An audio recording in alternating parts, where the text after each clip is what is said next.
2022. What a year in film. We had ones, twos, threes, fours, and fives. Actually, we didn't really have that many fives. I count two. How many fives do you have? D-Train? Hello, D-Train. I have more than two. Yeah, D-Train's here. That's me. I probably have three. I probably lied about one. I think I got like 5 or 6. Whoa, holy shit. And you haven't seen The Fablemans? Maybe you'd think The Fablemans is a 5? It's Bones true. and All, right? All right, well, hey, so tell Babylon. the people what we're doing today. Oh, yeah. I was supposed to open the show. I don't know what I just did just now. But today we're listing all the different movies that we saw in 2022. Basically, all I've done for the last 2 weeks is pile up on all the movies I missed. And today's the day where we finally get to rank them all. That's right. So, as a disclaimer, let me give you some disclaimers about my list. These are the following movies are ones that I intend to see but haven't yet, okay? I should have made a list. Women Talking, spoiler alert, Empire of Light, The Whale, Bones and All, The Fablemans, Babylon. Have not watched any of those movies, will watch all of those movies, okay? So if you are upset about them not being on the list or being too low or something, well, I didn't fucking watch them, all right? So yeah, I have a list too. You want to hear it? Yeah. All right. Oh, Babylon's on my list, but I just watched that yesterday. The Whale, The Eternal Daughter, The Outfit, Decision to Leave, Amsterdam, EO. Those are the ones I missed, but I will watch. Oh, you watched that donkey movie? Yeah, I'll watch that. Especially, I wasn't going to, but then in Triangle of Sadness, there's a donkey, and I was like, oh shit, this is the year of donkeys, because there was the donkey from Banshees. So I was like, I'll watch the third donkey film. So I'll watch it. The Donkey Trilogy. You should program that at your local theater. Let's do it on the franchise. Yeah. The franchise. Yeah. Triple feature. Okay. Also, my list is way longer than Logan's, but I didn't watch that much more stuff than him. I used Letterboxd as a resource here, and Letterboxd, their years are wacky, okay? Because they list things by like their first public showing. So if it appeared at like one film festival on like December 31st and then like gets released in the summer of 2023, that's a 2022 movie according to Letterboxd. Okay? So that's another weird thing about my list. Are there any other disclaimers, Logan? Yes. I want to say that my star ratings... Wait. And I have a lot of TV bullshit on my list that probably shouldn't be on my list. Yeah, that's true. Like Moon Knight and shit. Yeah, for sure. Well, maybe not Moon Knight, but other stuff. All right, well, whatever star ratings I gave these movies is basically bullshit when it comes to this list. I do want to say that. I have like 2s under 1s. I have that maybe too. A 3 over a 4.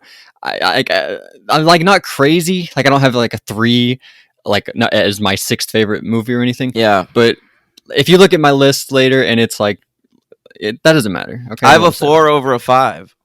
All right. I'd be interested to hear what that is later. Well, sometimes movies are like unwieldy, so I feel uncomfortable giving.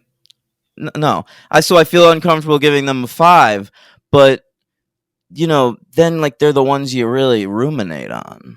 So I didn't want to put it that low. All right. Maybe Banshees. I think you gave Banshees a 4. Yeah, but that's the fire, not the unwieldiness. Yeah, that is true. All right, I'll start, I guess, because I have 122 items on my list, and Logan has 71. 71. Okay. Boy, oh boy, let's start. The worst thing I watched last year was for the podcast. All right, I guess that's to be expected. We watch a lot of terrible shit for this podcast that I wouldn't otherwise see. And that's why my number 122 is Lightyear. Wow. What, you don't like that choice? That's just surprising. Pixar, the worst of all 122 movies. I think so. I think they made the worst movie of the year. We watched a DreamWorks film. Would you say that DreamWorks film is better than this Pixar film? Yes. Yeah, no contest. All right, number 121 on my list. I watched it because it's directed by Paul Feig, and I will always support Paul Feig because he co-created Freaks and Geeks, and that show means too much to me.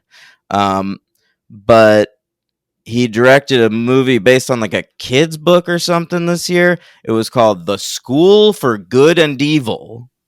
Yeah, I haven't even heard of that. You haven't even heard of it. It's got stars in it, baby. Charlize Theron, Kerry Washington of Scandal fame. All right. I hated it so much. Here's my Letterboxd review because I'm pretty proud of it. Movies will continue to deteriorate until I'm just streaming a stationary shot of some guy's butthole on my deathbed as internet critics complain that the butthole didn't get a proper theatrical release. Yep, I do remember that one. Yeah, pretty proud of that.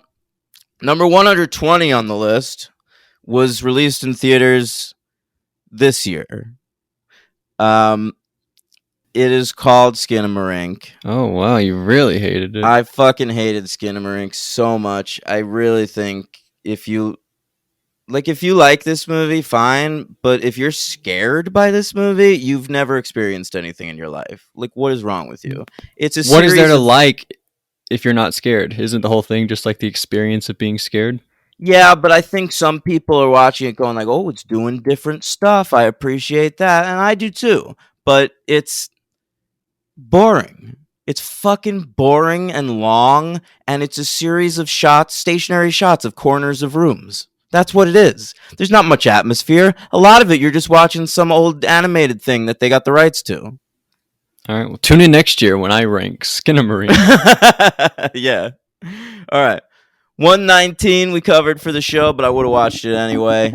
Clerks 3. Yep. What a piece of fucking garbage that movie was. Kevin Smith is dead to me. Dead. You're not I gonna might watch be the next done. I might not watch the next one. And I've stuck with him all the way to this point, through the cop-outs, through the Jersey Girls, through the Tusks, through the whatever he's doing. I don't know. Oh, Yoga Hosers. I stuck with him through that bullshit. All right. 118 on the list, the worst superhero movie of the year by one slot. Black Adam. Wow. Can I guess your next one? Yep. What's 117? It's got to be Morbius. It's got to be Morbius. You nailed it. Yeah, I mean, how bad are superhero movies going to get? I never thought they'd ever get this bad. You watch these movies. What was the best one this year? Black Panther 2? The Batman? Yeah. Probably the Batman. Jeez. I know. Classic 3-star film. Yeah, I know. I overrated it by a star. But It's like a 3.5. It's pretty good. it's good. I'm looking forward to the sequel. But Yeah, sure. I mean, like back in 2003 when they first started making superhero movies, like the Ben Affleck Daredevil, you go back and you watch that and it's like that's bad. But they've gotten so much worse. So much worse. Number 116. How bad are these fucking movies going to get? Jurassic World Dominion. Yep. Pretty low on my list. Yeah. 115. The Gray Man. Now that was a Netflix movie by the Russo brothers. I'm always interested in those fellas. Sure. I think their movies are generally good, and you know, I like that they're doing non-Marvel shit, but this was basically Marvel shit. It had the weightlessness of a Marvel flick. It had the bad comedy of a Marvel movie. It had Chris Evans in it. I mean, who cares? Is Ryan Reynolds too? Or is that the wrong movie? No, is he in it? No, It's definitely another it's Gosling. big star. It's Gosling and Oh, Evans. Gosling. Okay, yeah, sorry. Another Ryan. you got the Ryan part right. All right, Gosling way better than Reynolds. Yeah. Oh my God, Gosling's a real actor. I'm so looking forward to Barbie. That's like my most anticipated movie of next year That's wild. or this year, I think. It comes out the same day as the new Christopher Nolan movie, and I think it's so funny because I know that day is gonna come, and my girlfriend's gonna want to see the Christopher Nolan movie, and I'm gonna want to see Barbie. Are you serious? Yeah. She's a big Nolan head. Yeah. All right. 114 on the list is an indie. Okay. A24 made it this low on the list. And the film is Funny Pages. All right. Now, this was written and directed by Owen Klein, aka Kevin Kline's son. All right? And I'm going to say this guy's never had a bad day in his life. Phoebe Cates. You didn't mention Phoebe Cates. Oh, that's right. Phoebe Cates. 113 on the list. You're going to have to catch me if I get something wrong. It's the 355. I couldn't believe this came out this year, but it did. It came out like January 6th or something, 2022. What? What day was that? Like the first week of January. No, you said January 6th. I was hoping you'd repeat. Oh God, fucking hell! I didn't even realize. Yeah, that's such a loaded day now. It would be like it came out like mid-fall. 9/11 around there. All right. So the 355 I was interested in because it's written and directed by this fella Simon Kinberg, who did a lot of work on the X-Men films. And listen to this cast. Here's the top 4 in the cast: Chastain, Lupita, Penelope Cruz, and Diane Kruger. Now that's an all-star cast of ladies in a big action movie. So I was interested in where this was going. And I'll tell you where it went, Logan. Bad movie. Yeah. Lupita pretty wasted in that Black Panther movie. She's Every wasted time she was on screen, has she been used oh, she's well? in the movie, and then has she been used well since 12 Years a Slave? Yeah. Us. Oh, that's true. Us. Good call. Was she nominated for an Oscar that year? Or for that movie? I don't think so. She might have been. And she should have been. Either she was or she wasn't. I can't remember. If she wasn't, then that's a snub as far as I'm concerned. Snubs and great. flubs. All right. Number 112 on the list. Fantastic Beasts: The Secrets of Dumbledore. Wow, pretty high on the list. That's high? What do we remember good about that? Jude Law's good in it. Yeah, Jude Law, our greatest actor. What else? I don't know. I just remember it being more watchable than the other ones. Mads Mikkelsen is in it, right? Oh yeah, he is in that one. Yeah, he's good. Yeah. All right. I'll take Mads Mikkelsen over whatever's going on in like Jurassic World Dominion. Don't they?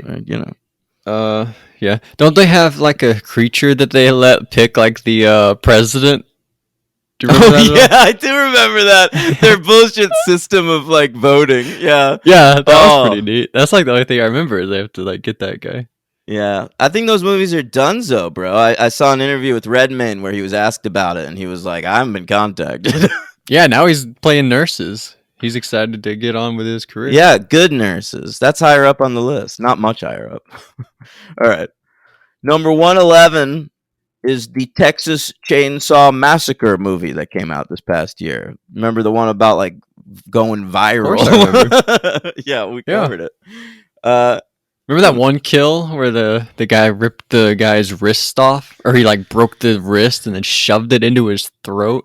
Oh, that was like when they're in the car, right? Yeah, they're in like the back of a car. Yeah, that van. Yeah, that was a good kill.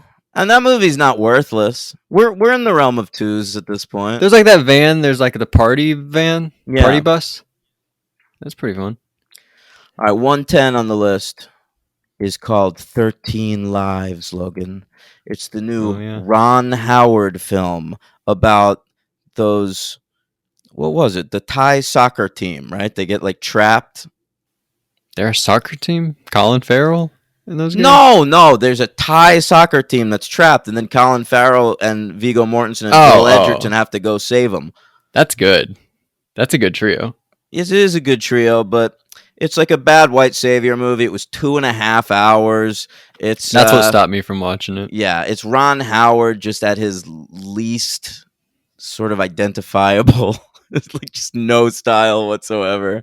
It's not Colin Farrell's best work of the year. I'll say that. Yeah. Did you watch the other one? He had that other one too, where he's like, it's like hitting him in a family. What? I forgot. I'll look it up. We'll see if it comes up. Yeah, we will. All right. Sorry, I'm yawning. 109 on the list is the remake of Hellraiser. Yeah, I didn't even know about that. You didn't know about it? No. I thought this was after Yang. You're a franchise boy. Yeah, but I didn't know about it. I think after Yang, but that's 2021. Yeah, after Yang's listed as 2021. I'll tell you what, though, I did not like that movie. Oh, okay. That movie's crazy overrated. But all right, the Hellraiser remake. There were things I liked about it. The female lead they got was good, but it was, I don't know, man. Just watch the Clive Barker movie. What are we doing? Is it always a female lead, like a final girl? No, I don't know anything about those. No, I don't think the Hellraiser movies are always a lady. Okay. But you should. I mean, we should cover those. There's a lot of them, but We will. the first one's a classic. Halloween. All right. Number 108 on the list is a movie I was highly anticipating, Logan, because it was written and directed by Alex Garland, who previously gave us the very excellent Ex Machina and Annihilation. Yeah. And his new film, Men, he felt like he had something to say about men. It wasn't interesting. It wasn't scary. The lead performer who's like in different shit. No, well, the lead performer was Jesse Buckley, who I love. But then they had Rory Kinnear playing like a shit ton of different roles, and they were just gross and bad. All right. Well. Yeah. All right. 107. Is They Them. You remember that movie? No. They put this one out on Peacock. It was a horror film that takes place at like a gay. What do they call that? Like when they were trying to make gay people not gay. Conversion? Conversion, yeah, a conversion camp. And I was interested in it. It was written and directed by John Logan. It was his first film as director. He's the dude who wrote like Gladiator. Wow. So I thought it was weird that he was doing this. And it's like Kevin Bacon's the lead and he's good in it, but it really stunk of like a white guy like trying to make a woke movie. Yeah. All right. Well, I probably won't watch it. That's fine. All right. 106. The Lost City. Not very fun. Like no, Sandy B, Channing Tates. I like them both. I mean, especially Channing Tates. What was I going to call him? The Tate. The Tate.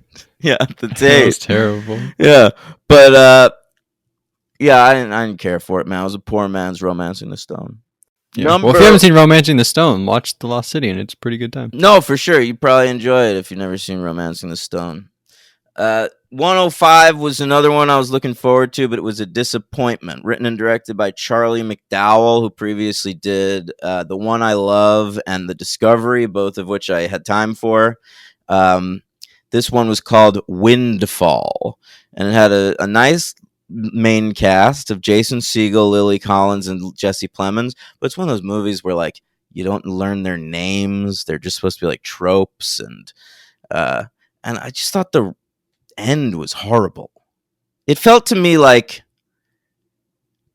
maybe a rich guy trying to write about the current money crisis in this country, but not understanding it. Yeah, that's always good. Yeah. All right. Number 104 on the list is Rob Zombie's The Munsters. Wow. All right. He made a Munsters movie this year. His wife played Lily Munster. And was that... feels like it was a bad move for that franchise because the Munsters are always compared to the Addams Family, and the Addams Family put out a fucking hit this year, right? Wednesday. Huge. Is that on your list? No. Oh, okay. You never know with you. Hey, it's a fair question. Number 103 on the list, Thor, Love and Thunder. Yeah, that was not very good. But by the way, did that Bubble, that Judd Apatow movie, was that this year? Oh, it's not on my list. It must be listed for 2021. Okay. That'd probably be around this point on the list, though. This high? I thought you really didn't like that movie. I liked it a little more than other people did, but yeah. It's The bad. Bubble 2022, it says. It does? Then why isn't that on IMDb? My list? Oh, on IMDb. I'm not looking at a Letterboxd. Oh, yeah.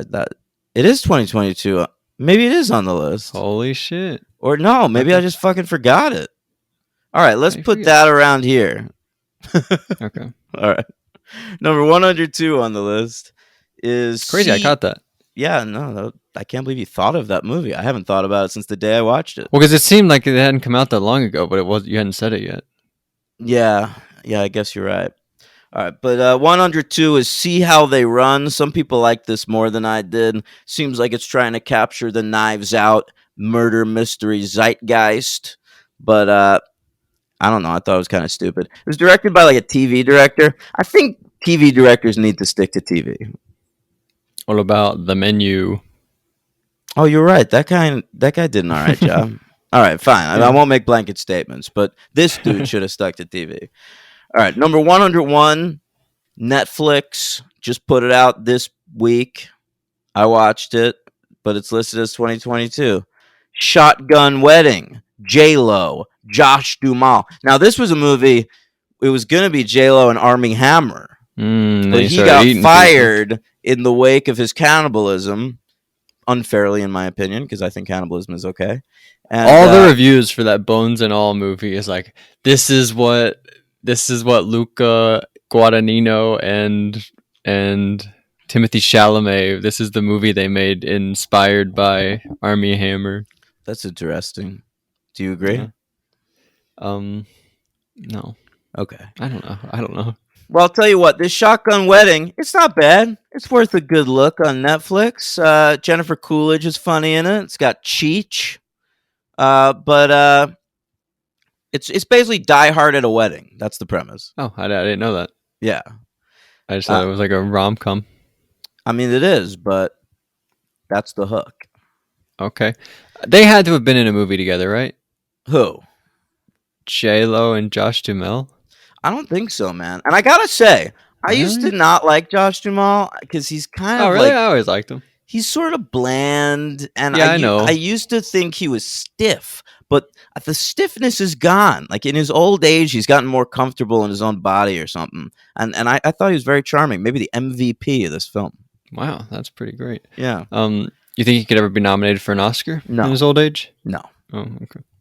All right, maybe a supporting role. He comes in for like 5 minutes, knocks it out of the park. Like Judd Hirsch for the Fabelmans or something? I mean, maybe. Didn't I see him as like a dad in something? Josh Duhamel? He was in like... Yeah, Love, Simon. Yeah, Love, Simon. He was good in that. Yeah, he's so good maybe he could knock out a small performance like that. Maybe when he gets a grandpa in Love, Simon, he can do it. Yeah, absolutely. They should do a Love, Simon reboot where Simon's the dad. Adopted dad, right? Right. Number 100. All right, we're in the top 100, bro. Number 100 is a horror movie some people really liked, Smile. I thought it was terrible. Yeah, pretty high, honestly. You said a few movies that I have over it. Yeah, it does feel high to me. Anyway, whatever. Number 99 on the list is a film I was anticipating that turned out to not be good. The Sky is Everywhere is the title of it. And I saw it because it's directed by Josephine Decker, who I'm a big fan of. Now, she's previously made 3 movies that I worship. I mean, 2 movies that I worship and 1 movie that I thought was awesome. But Thou Wast Mild and Lovely is like a Stone Cold 5. Madeline's Madeline, I think, is a Stone Cold 5. And then Shirley was kind of her breakout movie a couple years ago with Elizabeth Moss. This was her follow-up. It debuted on Apple Plus. It was kind of like YA. I was not into it. Okay. I did see a commercial, I think, a few days ago. It must have been during the football games the other day. And was her name Sosie Bacon? And her father, Kevin Bacon. They're in a commercial together. It's like a car commercial. No, I haven't seen that. Sosie Bacon you're bringing up because she was the female lead in Smile, right? Right. Your last film you mentioned. Sorry. Yeah, I'll tell you what. She can't act. No. I watched her in a show on HBO called Here and Now, created by Alan Ball, who created 6 Feet Under. And now I've seen her in this, and in both occasions, she was not able to act. Yeah, well, I told you the only time I had ever seen her was a 13 Reasons Why season, and she's the worst part of that season also. Wow. Yeah. Heavy words from the biggest 13 Reasons Why fan in the world here. It's probably true. Number 98 on the list. It got Oscar buzz. I thought it was bad, but She Said, about the Harvey Weinstein investigation by the New York Times. And it had 2 good lead performances in Carey Mulligan and Zoe Kazan, but what a silly fucking movie. There's this one scene I think I talked about it on Hey, I'm watching here, but where like Ashley Judd plays herself, and they cut to her, and she's like, "I will put my name on record for women and for Jesus." Yeah, but it's Yeah. pretty bad. Yeah. And All who made that, by the way? It was Maria Schrader.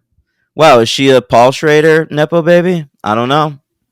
Could be. Possibly. Yeah. Number 97 on the list is the first of two Joseph Kosinski films on the list. Wow. He made two this year. This was the weaker one, Spiderhead.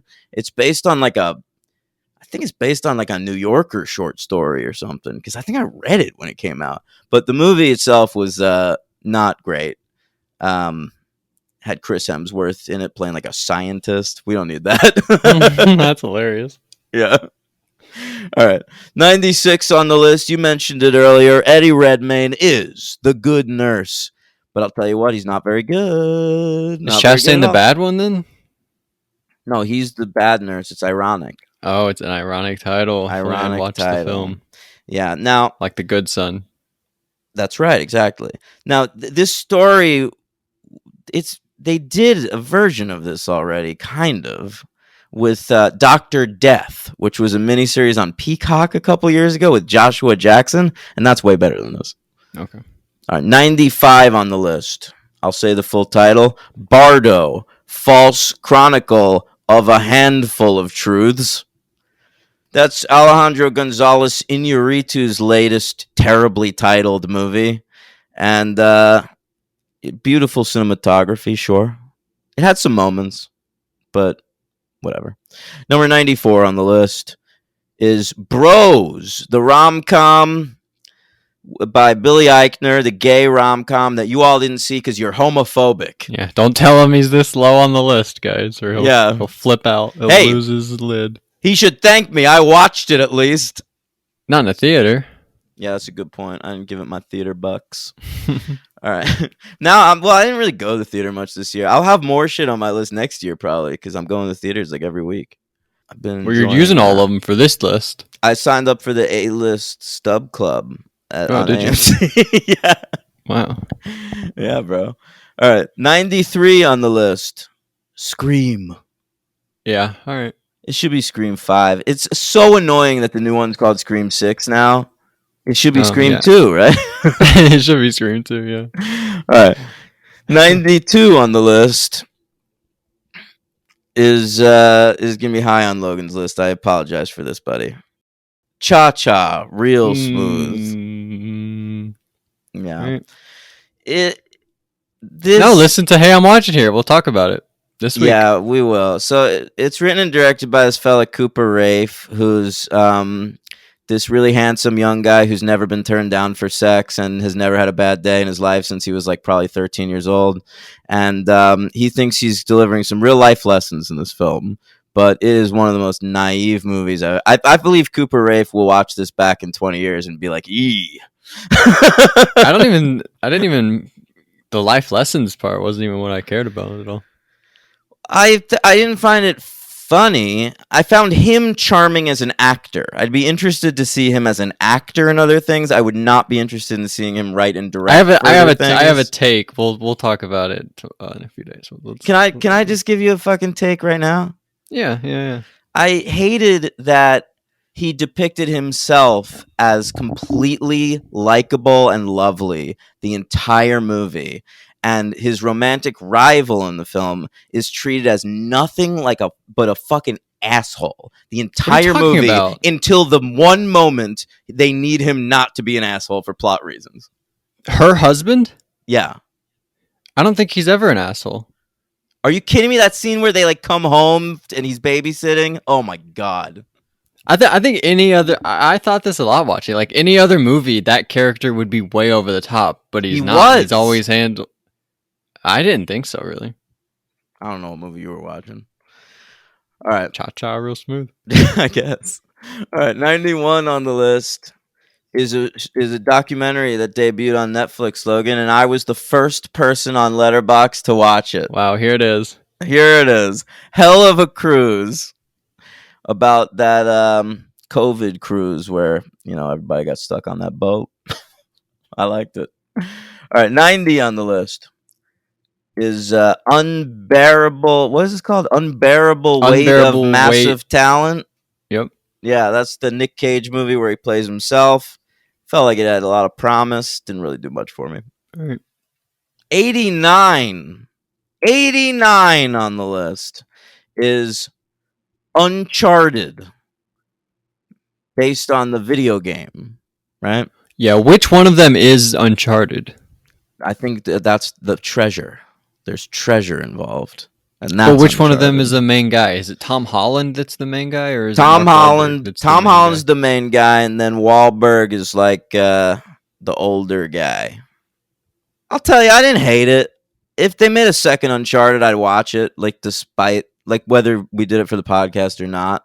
But I thought it would be better. Ruben Fleischer directed it. He did like Zombieland and Venom, and he's good at like fun, dumb shit. And this was fun and dumb, but not as good as those two. We never did Zombieland. He came out with a sequel for that, and it just went ignored. That's true. They also made a pilot for a TV version of that didn't get picked up by Amazon Prime. Really? Zombieland? Yep.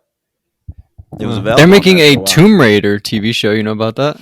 No, I didn't, but I'll be excited to see it. But you know what? I'm mad they didn't make a sequel to that fucking. Yeah, I knew you'd think that. Yeah, who played her? Alicia Vikander, right? Yeah, Vikander, Ex right? Machina. Yeah, so that was a good movie. That Tomb Raider movie. She done anything since that? I have no idea. What is she I up feel like to? she dropped off the face of the planet. Can I tell you a thought that I had literally yesterday?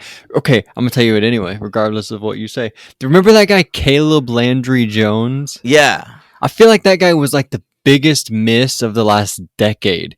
In 2017, he had Get Out, The Florida Project, and what was that other one? 3 Billboards Outside Ebbing, Missouri. And where the hell has that dude been since? Yeah, but he had like small roles in all those. Yeah, but I remember at the time, like people were like excited for that dude. Like, oh my god, this guy's gonna be a huge deal. He's in these 3 great movies, and he's like really memorable. And where the hell has he been? I don't know. Maybe he's a pain in the ass to work with. I don't want to speak out of school here, but that's usually what it comes down to in these situations. That's why you don't see Taylor Lautner anymore. All right. Why is Jared Leto always getting roles? I think he's all right to work with, and he's bankable. He sent rats to everybody in the cast. Yeah, I know, but Suicide that's when he Squad. was like Joker. You just can't cast him as a character like that. Yeah, Morbius, he he was didn't probably do just that. earning his medical degree and biting people on the neck. That's funny. Yeah. All right, 88 is one of these Untolds. Oh yeah. Yeah, those are for Netflix. They've got this series of sports documentaries, and this one was called Operation Flagrant Foul, about a I didn't even referee. put that on my list. Yeah, he was betting on games and shit. All right, it was interesting. I'd never heard that story before. I kind of remembered when it happened, but like I didn't really know anything about it. 87 on the list is a horror film called Watcher. That's about this lady who's like bummed out. This dude across the street keeps watching her. Right? I didn't. That's see basically it, what but the yeah. movie is. I thought it was kind of boring, but what are you gonna do? Some people liked it. Anytime I see a horror movie and it's boring, people on the internet defend it by saying it's giallo. It's giallo horror. Fuck you. All right. 86 on the list is the only movie on the list that I could not remember watching and had to look up what it is. Wow. Yeah. It was called No Exit. It's sort of like the same premise as Identity. Like it's a bunch of people trapped at a cabin and maybe one of them's a killer. Yeah. And it's during a blizzard instead of a rainstorm.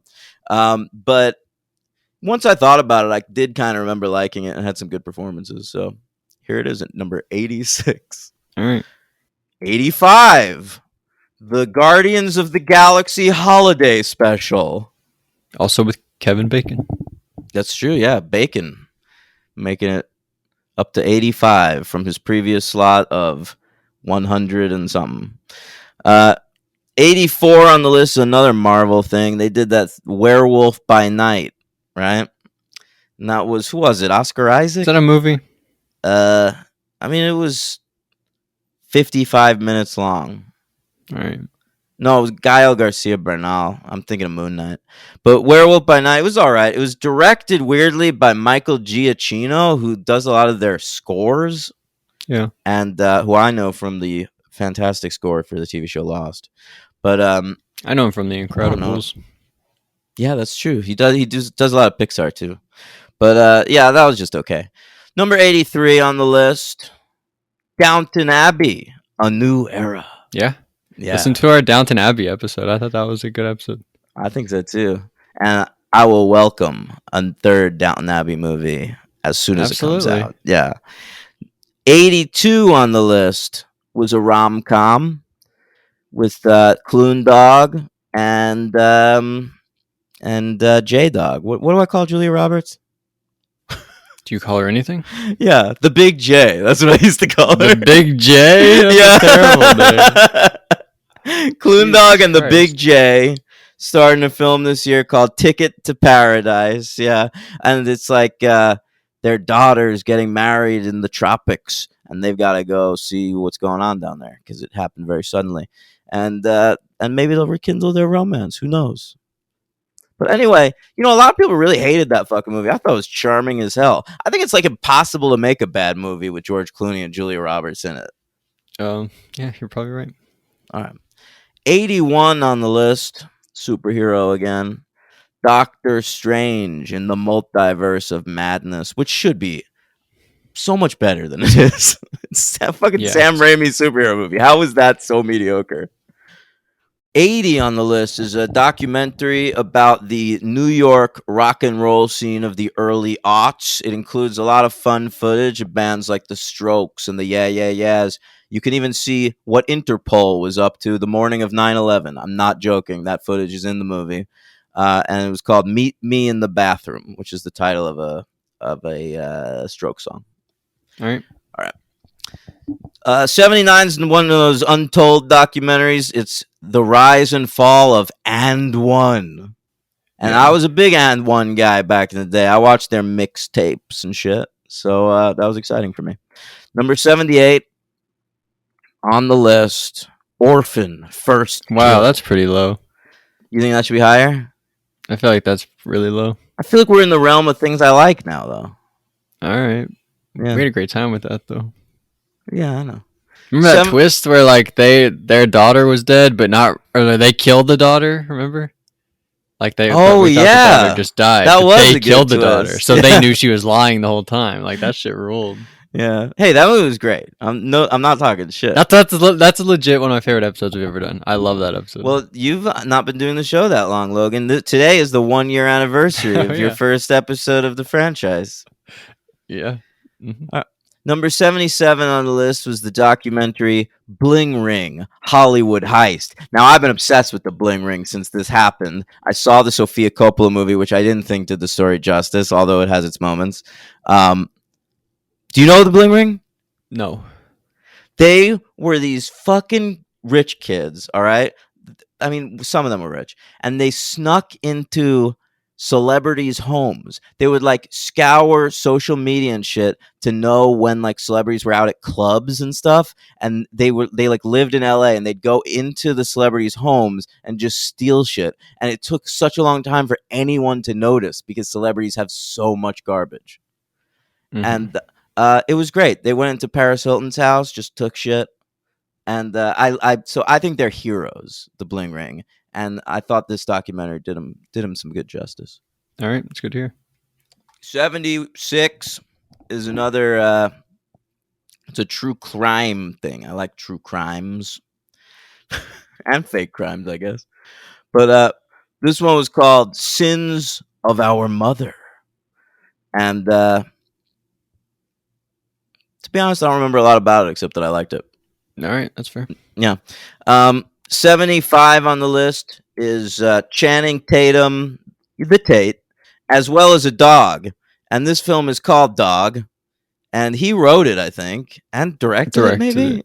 I think He both. definitely directed it. I don't know if he wrote it or not. I think both. But, it's him Well, and he a dog co-directed anyway.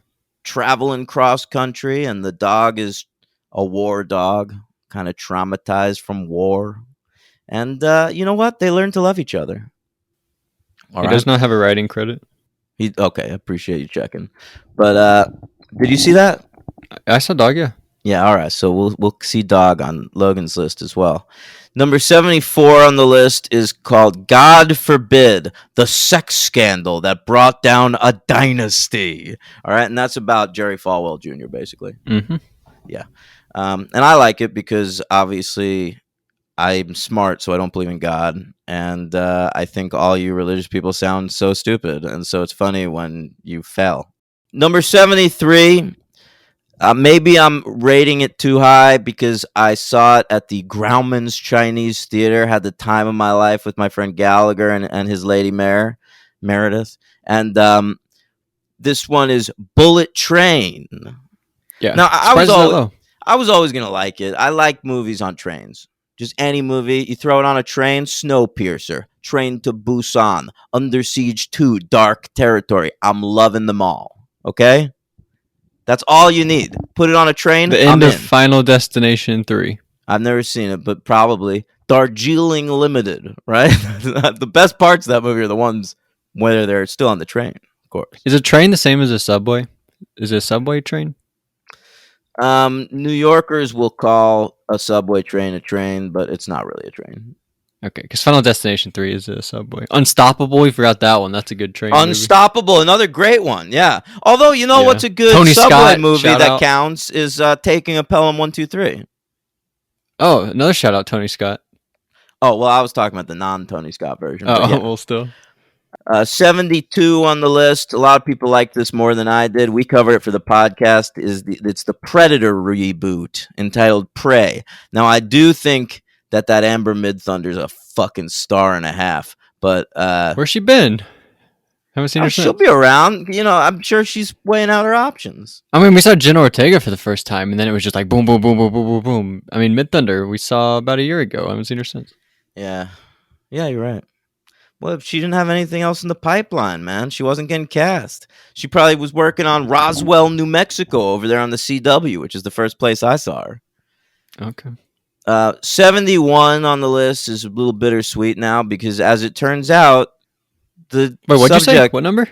71.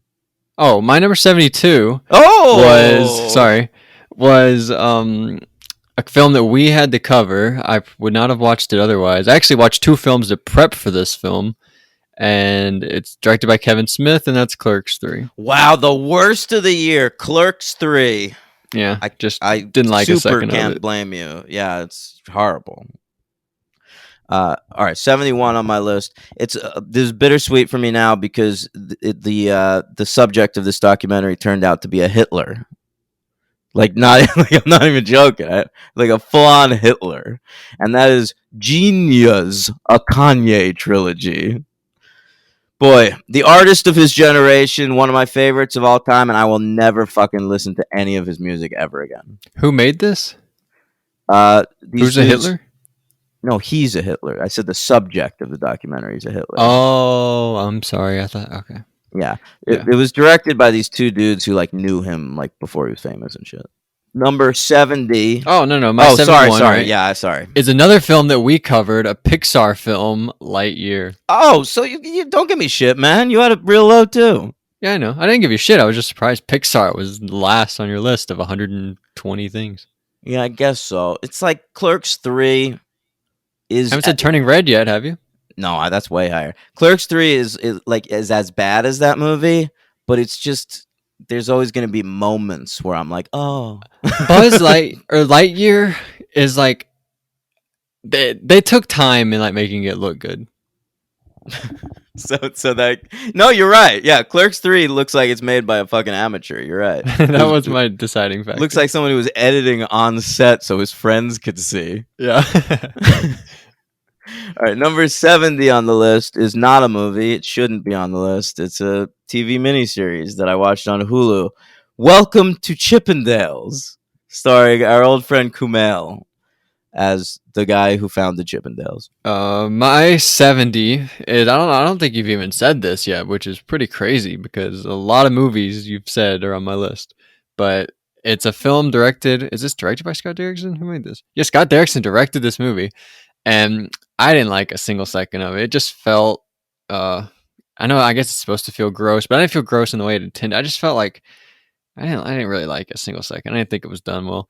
And that's the Black Phone. I fucked up. That's not on my list. Oh, it's not on your list. Okay. Yeah, I don't know if it was listed as 2021 or if I'm just dumb, but it would have been much lower. Like I hated that 2021. Too. Oh, it's listed as 2021. Yeah, I mean, I would put that probably around where Smile is on my list. Okay. Yep. I like them about as much as each other. Number 69 on the list, high five, is Trainwreck Woodstock 99, which is a documentary about Woodstock 99 that is honestly really good and would be higher if not for a slightly better Woodstock 99 documentary that just came out the year before. But Woodstock 99 is one of the defining weekends of my life, honestly. I watched it on pay-per-view in my parents' living room. Some of it. She saw Creed. But Scott Stapp, she loved Scott him. Stapp, bro, yeah, and his jeans and white button down performing Doors songs. But I mean, it's totally worth watching. Like, watch one of them. It doesn't really matter which one. But Woodstock '99 is one of the. I honestly think one of the greatest things that's happened in my entire life. Wasn't like horrible shit happening though? Yeah. I mean, most fascinating things that's happened. Like, I will watch any piece of media that is released about Woodstock '99 for the rest of my life. Okay, fair enough. So I should watch the previous one, not this one. Yeah, and that one's shorter anyway. All right, perfect. What's your 69? Oh, sorry. My 69 is another film that we watched for this podcast, but I would have watched anyway because I was actually excited for this movie. Leaving the last movie is the part. Oh, I guess. Anyway, so leaving the last one, I was excited because it left off and I didn't know what was going to happen. Dinosaurs were everywhere. The world, who knows what's going to happen. They could take over. And then it was just like a bunch of locusts and bullshit. Remember, like, the end of Fallen Kingdom, we were like, this movie wasn't very good, but what a great ending. The next one's obviously, but it was a fun movie. Like, it was an insane movie. Like, there was like the house and they were like selling dinosaurs. Yeah, this and there was like crazy shit happening. Yeah, this was just like what was the locust thing? There was no point to that. I know. You have dinosaurs in your movie. Why are locusts the villain? I agree. Hey, did you hear that scientists in the next couple of years are going to resurrect the woolly mammoth? No, I didn't know about that. That worries me. I hope they don't get to dinosaurs because I really feel like it could be a Jurassic Park scenario. You know who plays the woolly mammoth in the Ice Age films? Ray Romano. Ray Romano. I got that right? Yeah, of course you got that. I've never seen any of those movies. It's just the only person I only know that Ray Romano and Dennis Leary are in those movies. Can I tell you my favorite Ice Age film? Continental Drift. No, of course not. What's the only title I know of anyone? What is it? No, Dawn of the Dinosaurs. That's the best one. All right, you want to know my favorite Ice Age movie? Yeah, tell me. 10,000 BC by Roland Emmerich, baby. Goddamn. All right, number 68 on the list is a doc called "Running with the Devil: The Wild World of John McAfee." Now, he was a dude. I think McAfee. That was like. It was like a program to like protect your computer or something. And then it turned out this dude, John McAfee, who came up with it, is a total insane person. And what a great documentary. And he's on the run from the government and he's filming it for no reason. I love how much shit gets filmed in this day and age. So much footage of everything. Every cult in the world has like 1 billion hours of footage about it. Like, great. Like fucking The Vow. They can make multiple seasons about the NXIVM sex cult. Fucking and he great. Did it. He filmed it himself. He was like, hey guys, fucking film this shit. I love it. The egos on these fellas. All right. Number 68 for you. 68 for me is another film that we covered, of course. And that is the third Fantastic Beasts. What is this one called? Secrets of Dumbledore. Yeah. Corporate desperation. Number 67 is another doc. This is called The Puppet Master, Hunting the Ultimate Con Man. And it's awesome. It's about this con man whose like game was like pretending to be a British spy. It's fucking weird. And it was an amazing story. All right. My number 67, you already talked about it. That's Smile. All right. 66 on the list is David O. Russell's new joint, Amsterdam. Oh wow, that bad? I guess you were movies you like, no, right? Yeah, I mean, But still, is that guy good, David O. Russell? yes, David O. Russell was once a great filmmaker. I like his early work, like Spanking the Monkey and Flirting with Disaster, and Who's better, him or Adam McKay? Three Kings. Well, Adam McKay, his comedies are good, but like if we're talking about filmmaking or whatever, David O. Russell's better. I mean, his movies are always worth seeing, I think. Amsterdam, even though it's number 66 on the list, had a lot of really interesting moments. It was just like a mess. Good cast, right? Good cast in theory, but I'll tell you what, John David Washington, real bad in it. I don't know what was going on with that guy. Yeah. And also Tenet.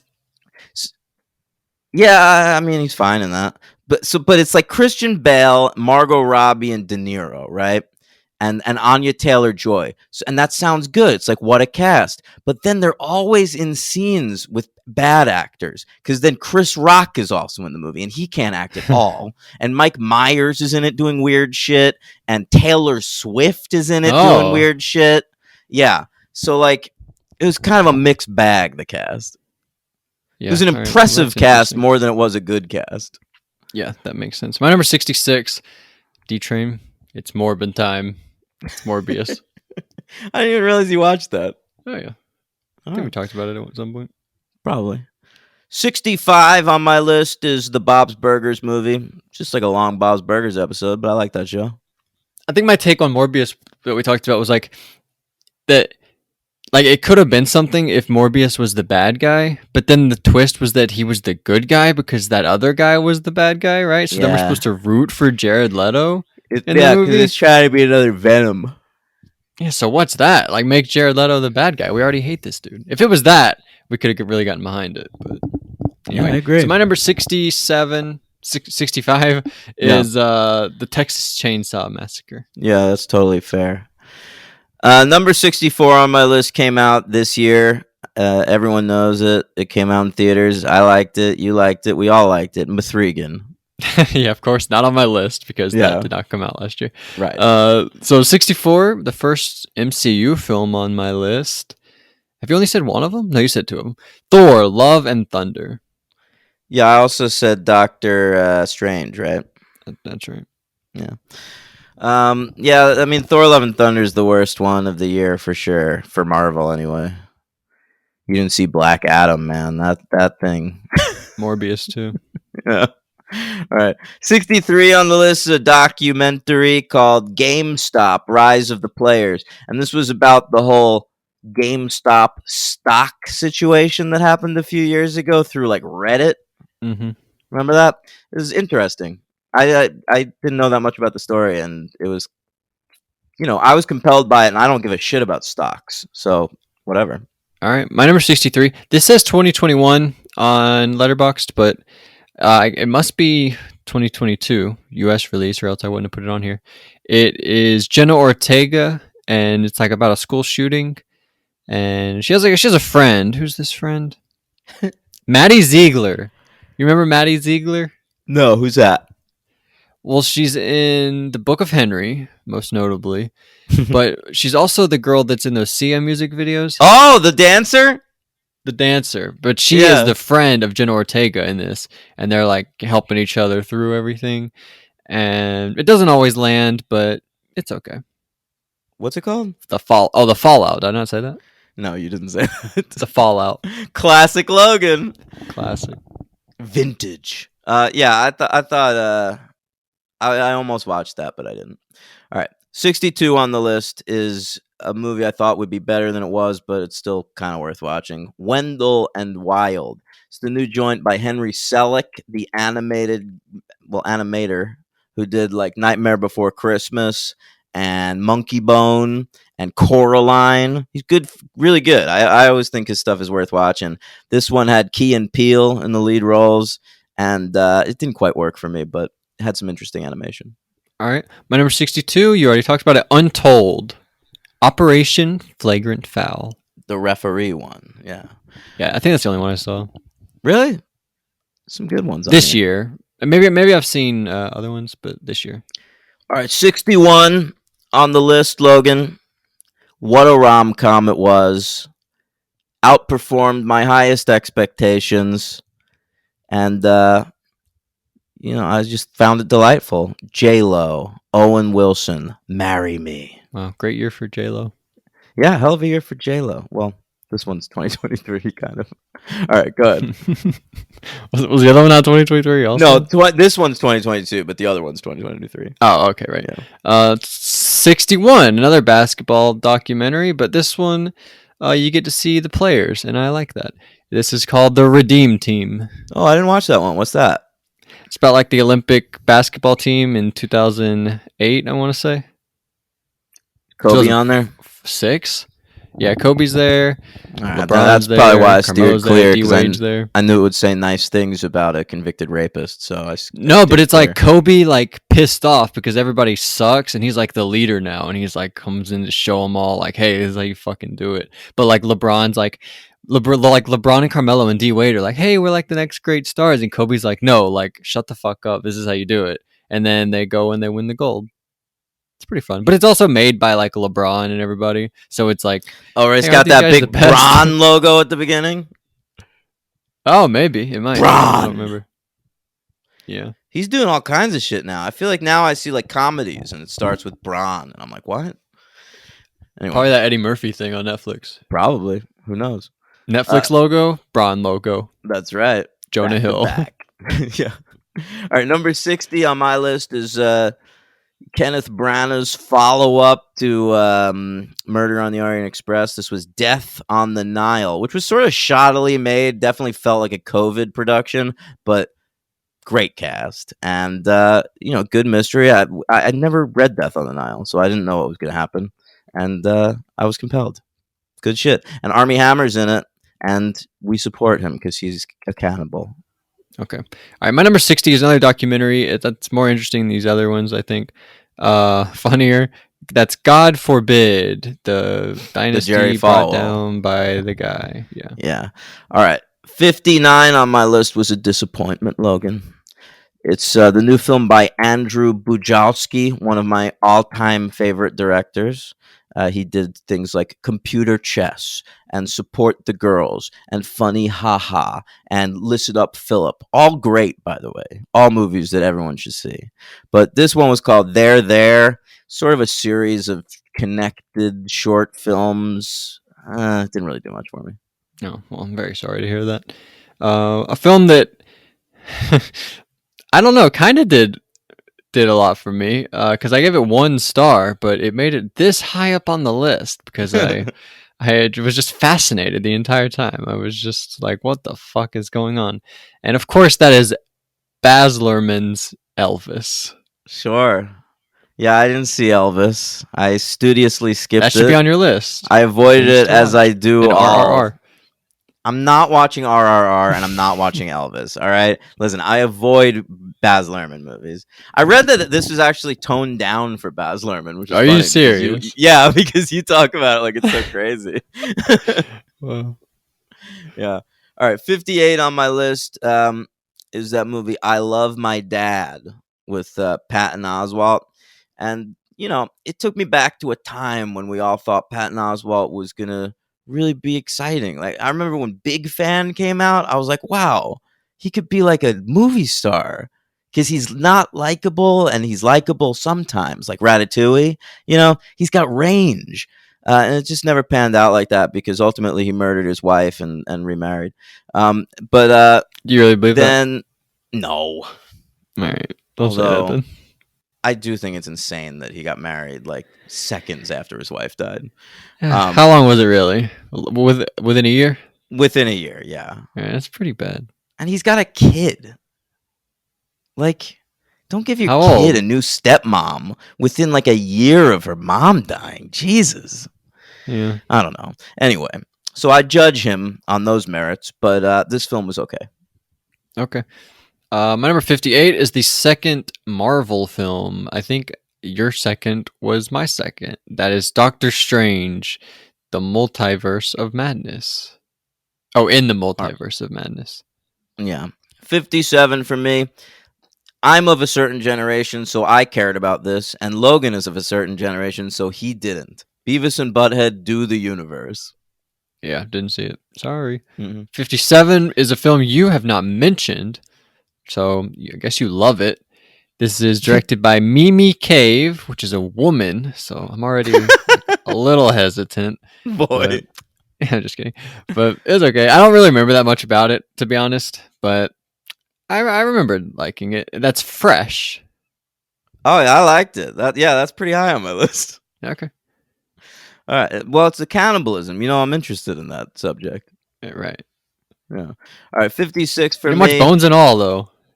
I plan to. It's just $20 to rent right now. Yeah, that's stupid. All right. 56 is Ambulance, the Michael Wow, that Bay low. film. Yeah, I enjoyed it. It's fun. And I like how it has LA in the title. Yeah, that's stupid high on my list. Really? That's awesome. All right. What's yours? All right, my number, where are we?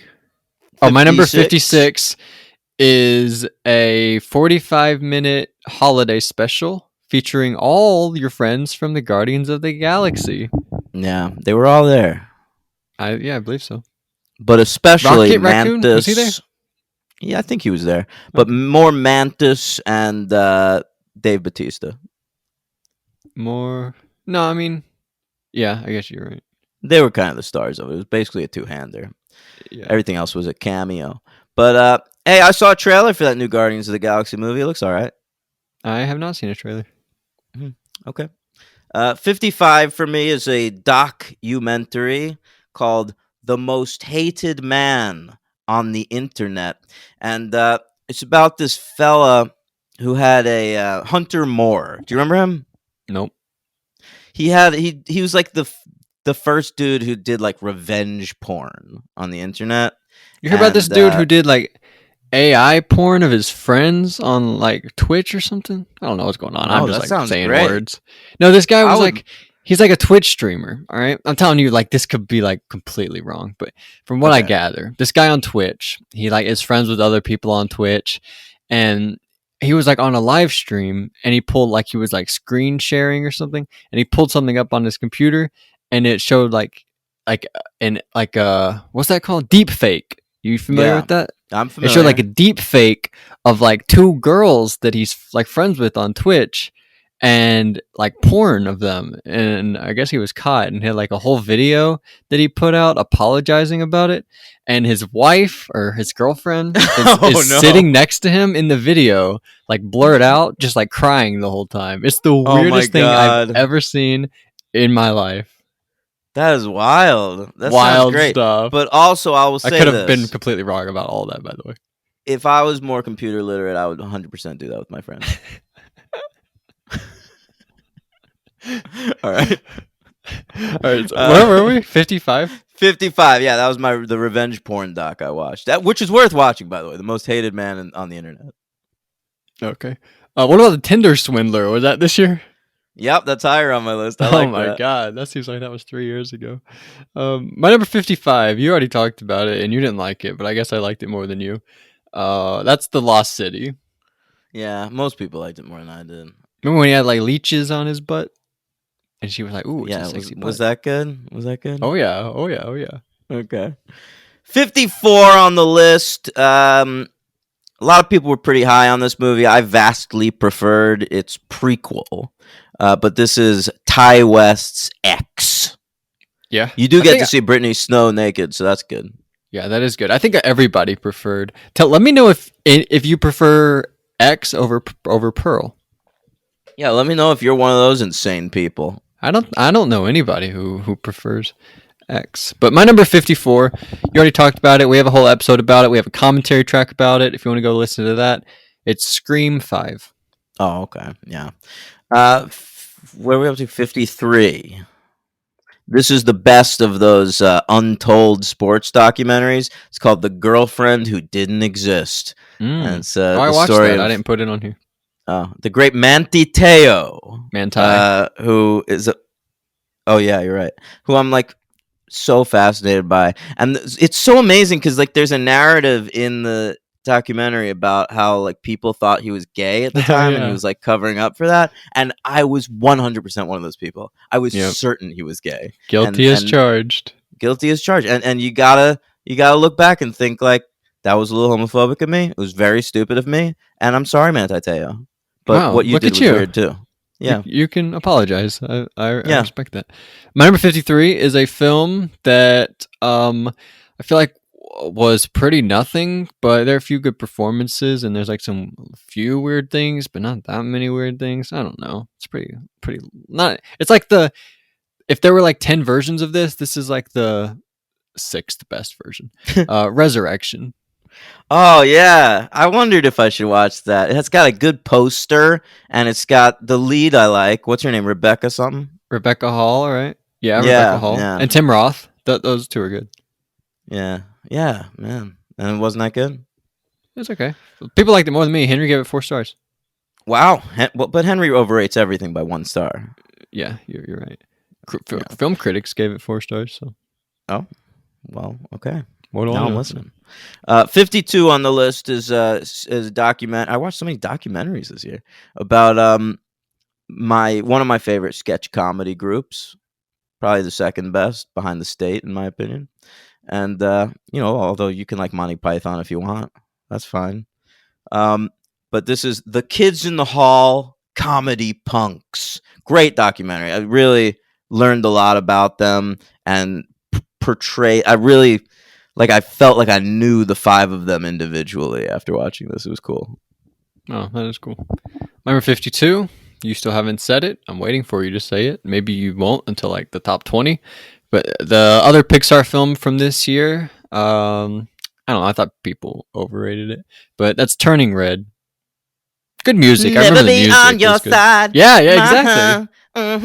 Yeah, I love that movie. I love the movie and the music. And I'll tell you what, I might be overrating it because my nieces fucking loved it, and Yeah. they talk about it all the time. And I went. Why'd to you the hate zoo Tangled with so them.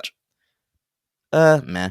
But I went to the zoo with them to see because they had specifically a red panda, and they were so fucking excited about it. Yeah. Well, Yeah, that makes all right, sense. Whatever. You don't care. All right, I don't 51 on whatever. 51 on the list is a nice little horror film with a good little twist ending. Ooh. Bodies, bodies, bodies. Oh yeah, it is a good twist ending. Look at that poster. You can see the twist ending in the poster. Have you noticed that? No. Really? Look at it. Yeah, I guess you can. Yeah, exactly. But I'll tell you what. I'll watch that Rachel Sennott in anything for the rest of my life. Holy shit, she turns my crank. Yeah, no, I agree with you. She's good. Number 51, not quite in the top 50. Here we go. We covered it. I think it's already been mentioned on your list. That is Downton Abbey, a new era. Yeah, very good. 50. Hey, top 50. Number 50. Top 50. Number Ring the bell. Ding ding. 50 on the list is new Neil LaBute joint. Now I'm a big Neil LaBute fan. He's an acquired taste, but I like his work. And this one really surprised me because it's sort of a straight up horror movie. And it's called House of Darkness. I feel like horror nerds were like excited about it, but it's also such a Neil LaBute movie with like long ass talking scenes about like gender issues and shit. And I love his work, man. And so I like that he's like tricking people into watching Neil LaBute movies now by making them horror. So good on him. House of Darkness. Wow, you took forever. It was like me that time. What? Oh, I didn't say the title until just now? Yeah, Hearts. Would you say Hearts of Darkness? No. No, it's House of Darkness. Oh, okay. With all Justin right, Long. so- What a year for Justin Long, our newest scream really. queen. Yeah. Yeah, seriously. My number 50, a film that I gave 2 stars to, but I put above a few that I gave 3 stars to because I didn't like watching this movie. But you're not supposed to like watching this movie. It's a fucking sad time, you know? But that doesn't excuse I didn't like a lot of things about it. Like everything that had to do with the baby was just so fucking silly and stupid. What Oh, is this is it, Blonde, by the way. And then everything with like the mom at the beginning, and like there's like the mom was stupid, and the kid was terrible, and the fire was terrible, and then we see the fire again later, and that was stupid again. I don't know, but she's good. People are like shitting on her because she's nominated for an Oscar, but People just Shut hated up. that movie, but it's because people are so puritanical about celebrities these days for some reason. They're worried about celebrities' precious little feelings. yeah, it's sad. How else are you gonna tell it? You know? Yeah, also it's not a biopic. It's not really supposed to be the Marilyn Monroe story. It's using Marilyn Monroe as a framework to like talk about some That's shit. not what happened in her life. I mean, it is and it isn't. Like, but it's an art piece. I mean, the baby stuff is weird. You like it or you don't. And like, I don't know. I thought it was an interesting movie. I've got it higher on my list. Yeah, I thought you would. Maybe watch Uh, Elvis. All right. 49 on my list is nominated for Best Picture at the Oscars. Wow. Yeah. And it's called Everything Everywhere All at Once. No, people are not gonna like that one. It was that's fine. Higher on my list. Yeah, higher on my list. I like it. Number 49 for me, another Ana de Armas film, and this one I prefer Back to back. just a little bit more. She's hanging out with Ben Affleck. They're Hell like, yeah! he kills I've got that somebody. I don't know what I've got happened. I that forget. Oh absurdly no, high on my list. Somebody, Jacob Elordi dies in the pool or something, right? And they had to like Something cover like that that. up or something. Yeah. There's like a neighbor with he had slugs, something with slugs. I don't remember the slugs, but some weird shit. Crazy movie, Deep Water. Deep Good time. Water, yeah. The new film by Adrian Lyne, who hadn't made one in like he hadn't made a movie since Unfaithful in 2002. Whoa. And he came back with a fucking It's vengeance. like Todd Field. Yeah, he's the trashy Todd Field. But I love his movies, man. Adrian Lyne. I don't think I've ever disliked an Adrian Lyne movie. Yeah. All right. Good. All right, 48 on my list is a George Miller film. He came out with one this year. You know, the Mad Max guy. I feel like everyone ignored Babe. it, but yeah, he also did Babe. Good call. But this was 3,000 Years of Longing, and it featured Idris Elba as a djinn. The djinn. From it's not the one from Wishmaster, but that's what he is. And it's got Origin. Tilda. Was that this one? Oh yeah, that was my letterbox. That was a review. good one. Thank you. Origin. Yeah, I thought it was pretty interesting. All right. By the way, George Miller did Babe 2 only, not Babe, the first Babe. That was like Oh this yeah, guy, you're Chris right. Noonan or something. Noonan, right? Who Noonan? All right, so number 48 is a little similar to Deep Water. It's supposed to be like a sexy thriller. This one is stupider, so it's more fun. Like the chemistry is worse between the actors, but also in Deep Water, I wouldn't say it's like that good either, even though they were like actually together. But I don't know. This one is Don't Worry, Darling. This movie is very stupid, very interesting, very fun. Florence Pugh just runs like Tom Cruise. It's pretty fun. Yeah, it's like an episode of The Twilight Zone, but like stupid. Yeah, I liked it though. It's a little higher on my list. I liked it too. 47 on the list is comedy. Some people like really worship this comedy, this movie, but like some people just really fucking love Weird Al Yankovic. And like I like Weird Al Yankovic, he's fine, but like, what are we doing? It was fun. It was a good movie, but like it's a poor man's pop star never stops stopping, in my opinion. Of course, but come on, this was good. Really It was creative. good. It's number 47, dude, out of 120 to something. The way like he made Beat It before Michael Jackson. Yeah, and I like the whole stuff with Madonna and everything. How she's like begging him to. I really. And doesn't it wrap up? And I thought with he him, was great. Daniel Radcliffe. Radcliffe was good, yeah. No, I liked it. It was really creative, really interesting. Maybe if I rewatched it, I would be higher on it. You know, Radcliffe was also great in The Lost City. Radcliffe is like one of my favorite actors right now. That's wild. Really excited for, and he's like rich as hell. He can just do whatever he wants to do. He's not like I got to find the right stuff. He's just let me do what I want. Is he rich as hell? Did he get that Harry Potter money or did his parents jack it? Yeah, I feel like he got it probably. He was an Anyway, adult whatever. for the last like 4 of them at least. Yeah, that's true. Anyway, this was weird. The Al Yankovic story. I didn't say the title. Oh yeah. Yeah. Yeah, that's very much higher on my list. Number 47 probably will be much higher on your list. This is directed by David Cronenberg. I saw like 5 of his movies this year. But this was Crimes of the Future. I didn't really love it, but it's pretty interesting. I think it's in my top 10. Your top 10. It's really high on my list. That's yeah. nuts. I have like kind of a loaded top 10. Well, me too, and I consider that part of it. Maybe I'll watch it again. 40. Well, Cronenberg's one of my favorite filmmakers, and this was like old school Cronenberg. It was fun to see, man. Watch Resurrection. That's pretty Cronenberg-y.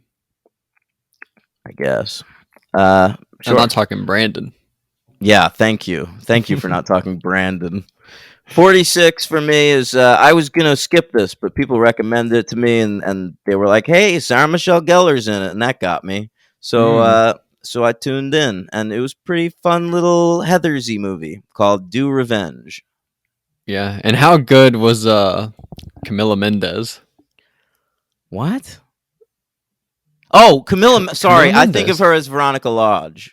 I forgot her real name, but yeah, she was Sorry. good. Really good. She's like Yeah. one of the biggest, like that was like one of the big star-making performances of the year, in my opinion, that I can Yeah. remember. Yeah, she was Um, cool. She'll yeah. have a career. This convinced me that she'll have a career. Along with after Prey, Riverdale. Mid Thunder, and Camila Mendez were the big breakouts of the year. Maybe I'll make a list. Both both from fucking CW shows. Oh, is that true? Yeah. All right, my number 46 is. Oh, speaking of Mid Thunder, this is Prey. Oh, okay. 45 for me is the aforementioned "Don't Worry, Darling." Okay, there it is. This was a movie that I watched like around Christmas time. It's actually not even a movie. It's a little thing made by Will Arnett. All right. Oh, I know And what this is. Go for it. There's like Santa Claus and he dies, Yeah. and they're trying to figure out who killed him. And it's called Who Killed Santa? A Murdersville or a Murderville murder mystery. It's like an improv thing. It's Yeah, basically an with Jason improv Bateman. exercise disguised as a movie. Yeah, Jason Bateman, Maya Rudolph, Pete Davidson shows up like with like 10 minutes left to go, and he's like, "What the fuck is going on? What am I doing here? They paid me money to show up. Here I am." Really funny stuff. It's like Alright, 50 minutes. Watch it. 44 on my list is the Adam Sandler basketball coach movie. Although he's not a coach, right? He's a scout. Is that right? Scout. Yep. Yeah. I really enjoyed it. Very low key drama, good lead performance, hustle.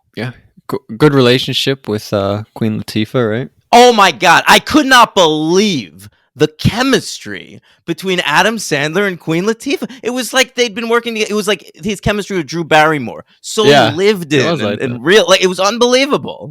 Yeah. No, I agree with you. They sold me. They convinced me they should be married. But I mean, Maybe she's they a should lesbian. be. Oh, is she a lesbian? Yeah, she's gay in real life, but I never ever known that.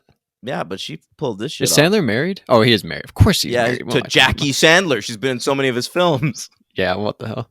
My number 44, speaking of 4, Jackass 4.5. Oh, right. So you have both of them on here? Of course I do. Do I have Jackass? And here's on where my this list? one is. What are you talking about? I think I left Jackass off my list. Oh my god. I saw a screenshot, by the way. Babylon's out, so people are like posting screenshots of it on Twitter. And there's a shot in Babylon. You know what Babylon's? Oh yeah, we talked about a little bit about it. But there's like when it's like supposed to be old timey. There's a shot, and in the background you can see a poster for Jackass Forever, or like a billboard for Jackass Forever. You can see like the cannon of Knoxville being shot out of the cannon. So that's good. And what was that in? Oh, it's in Babylon. Oh. It was supposed to be like 1950 something, and it has like the Jackass Forever. That is billboard. amazing. I love when shit like that happens. Like, I remember there was this show on ABC called Life on Mars that I used to watch, and there was this big crucial scene. It took place in the 70s. It was a period piece, and there was this great scene, and in the background, you could see the tower in New York. That's the Verizon building. And it's like Verizon was not a thing in the 70s at all. Yeah, that's great. All right. Um, 43 43 on my list is The Tinder Swindler. Whoa, that high. I love like The Tinder we're into Swindler. good stuff now. You're bringing up the Tinder Swindler. These are good movies. All right. Speaking of good movies, D-Train, this is going to be in your top 5 probably, I guess. You gave it 5 stars, so I assume that's Moonfall. Oh yeah, I mean you're not wrong. It's pretty high on my list. Mm-hmm.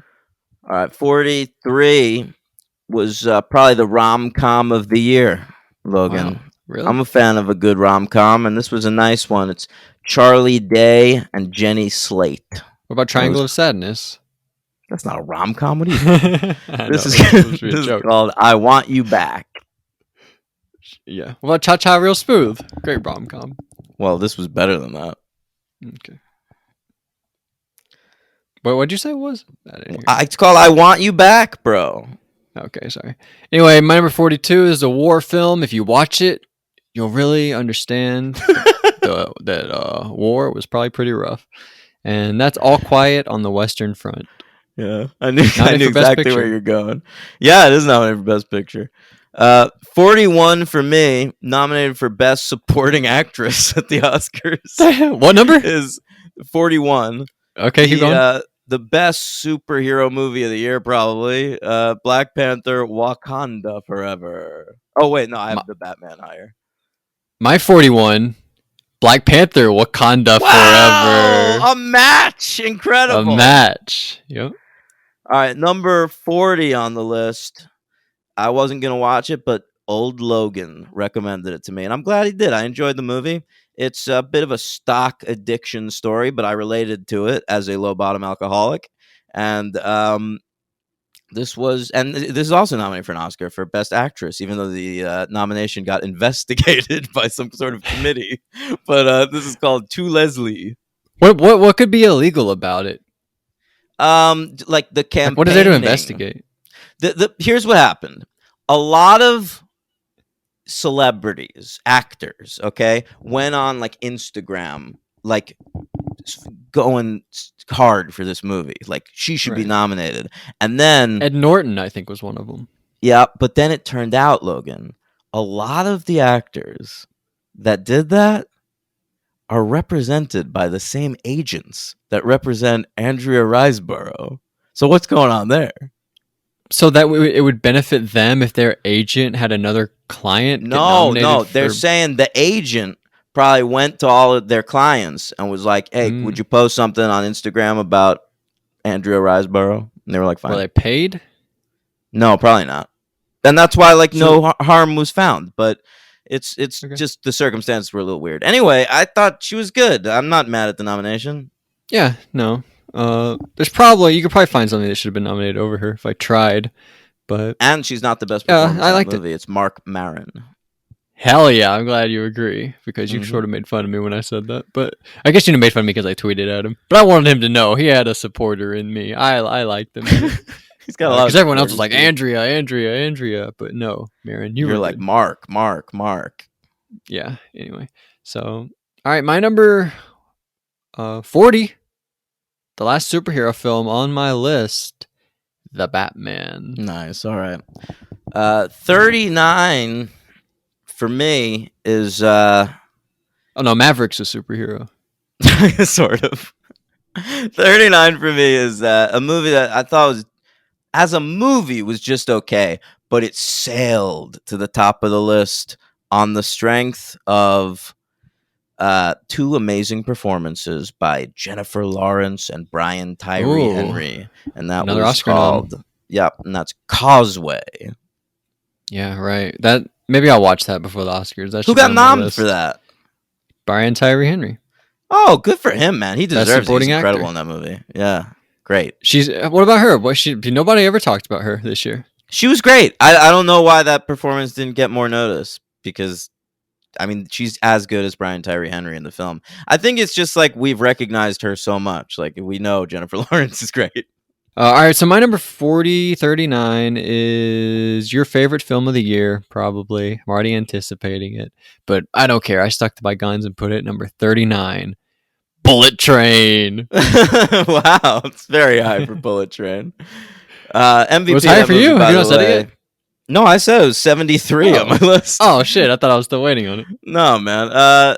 Bullet Train's awesome. It's got a great performance by Bad Bunny and Joey King. She yanks my crank as well. Brian Tyree Henry also seen that. That's a good point. Yeah, and he's doing a British accent in that one. What a year for Brian Tyree Henry.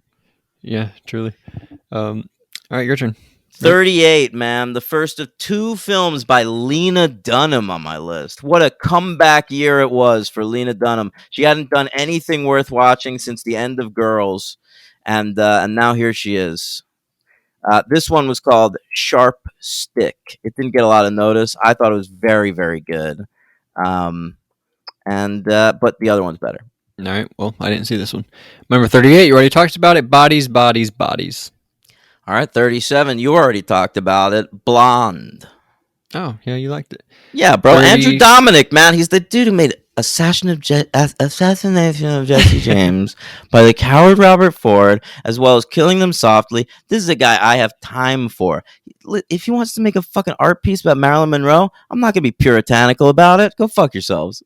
Yeah, I pretty much agree. 37. The worst of these 2 films that came out this year. X. All right, 36. We covered it for the pod, Logan. What a likable movie. I hope they make another one soon. Yep. Confess, Fletch. Knew exactly what you were going to say. 36. You have not seen it. I watched it the other day. I thought it was a little silly at times, to be honest. Sorry. But what are you going to do? That's women, and boy, oh boy, were they talking. Oh, my God. Well, I'm looking forward to that one. I think Sarah Polley's great. I liked her movie Take This Waltz a lot. And she's a good actor, man. She was like an indie darling in the 90s. She was up there with like Parker Posey, bro. Sure. Making Hal Hartley films and shit. All right. It was good. 35 on the old list, a lot of people really loved this. I was a little more lukewarm. I think the director is a real talent. I'm looking forward to her next film. I'm probably going to like it even more than this one. Charlotte Wells is her name, and this film is called After Sun. Yeah, that's crazy. Number 35 is your 35 is a 5-star masterpiece, and mine is Dog. All right. Jesus. Well, 34 for me. Deep Water. Oh, wow, that high. That's better than get the fuck out of here. It's slightly better than After Sun. Just slightly. Shit. That's crazy. 34 for me. You said this a long fucking time ago, but I really liked it. Maybe it's just because we did it maybe if I just watched it, I wouldn't have loved it so much, but Orphan First Kill. Oh, wow. That is very high. 33 for me. It's not really a movie, shouldn't be on the list, but it's a Netflix mini-series true crime thing that it's based on that there was a documentary that I watched that this was based on. I don't remember the title of that thing, but it's like it's the anyway. This maybe it wasn't on Netflix either. I think this was on Peacock. It was called A Friend of the Family. With Colin Hanks and Anna Paquin. Their daughter gets kidnapped by Jake Lacy, and it's a real pedo tale, and crazy story. It's sounds pretty good. Yeah, it's one of these movies. Like, I remember when I saw the documentary, I was like, "There ain't no way this would happen." But then you forget because the family's Mormon, and it's like, well, then you could believe it because Mormons are stupid. I feel like there's another movie I kind of watched where it's like you think like why would this, but then you're like, oh yeah, they're pretty stupid. So oh well. 33 for me. You also talked about it, but I enjoyed it. Also, I've seen just less stuff than you, so. But I feel like we've seen most of the good stuff, so I don't know. 33, Do Revenge. Yep. 32 on my list is where I stuck The Batman. All right, fair. Who directed Batman? Matt Reeves. No, Matt Reeves. Yeah, the co-creator of Felicity. That's right. 32, we covered it on the podcast. I feel like it's stuck well with me. And I also would like more. Confess, Fletch. Nice. 31 for me is not a movie. It's another TV miniseries that's on Letterboxd. And it's called The Patient. It's the one where Steve Carell gets kidnapped by a killer, and he's a therapist, and he has to therapize the killer. Good. That's pretty fun. Who's the killer? Domhnall Gleeson. Wow. You don't know how to say that guy's name? That. Yeah. I think it's Donal. You might be right. Pretty sure. Because I love him, obviously, of course. But from the movie, you know what I'm going to talk about? Star Wars. About Time. My number 31 Oh, God, is fucking a About film Time. directed by your favorite director, Noah Baumbach. Watched it the other day, a couple days ago. Maybe a few days ago. This is White Noise. I never read the book or anything. It's based on a book. Yeah. But I liked it, especially like for 2/3. And then it sort of got a little, I guess, like booky. And it sort of followed the book. And I was like, I sort of like the other stuff more. But I think people are underrated in that movie, man. I like this. I mean, you seem to have it fine on your list, but some people were pretty down on that movie. I mean, I have Avatar ahead of it. Oh, go fuck yourself. I can't believe you have Avatar ahead of that. Sorry. Why? You still haven't said Avatar? We're getting there. Ugh. All right, what's next? 30? Yep. This is a Netflix doc called Girl in the Picture. And boy, oh boy, that was a story. That was a tale. I don't want to say anything about it. Everyone should watch that. Wow, look at you.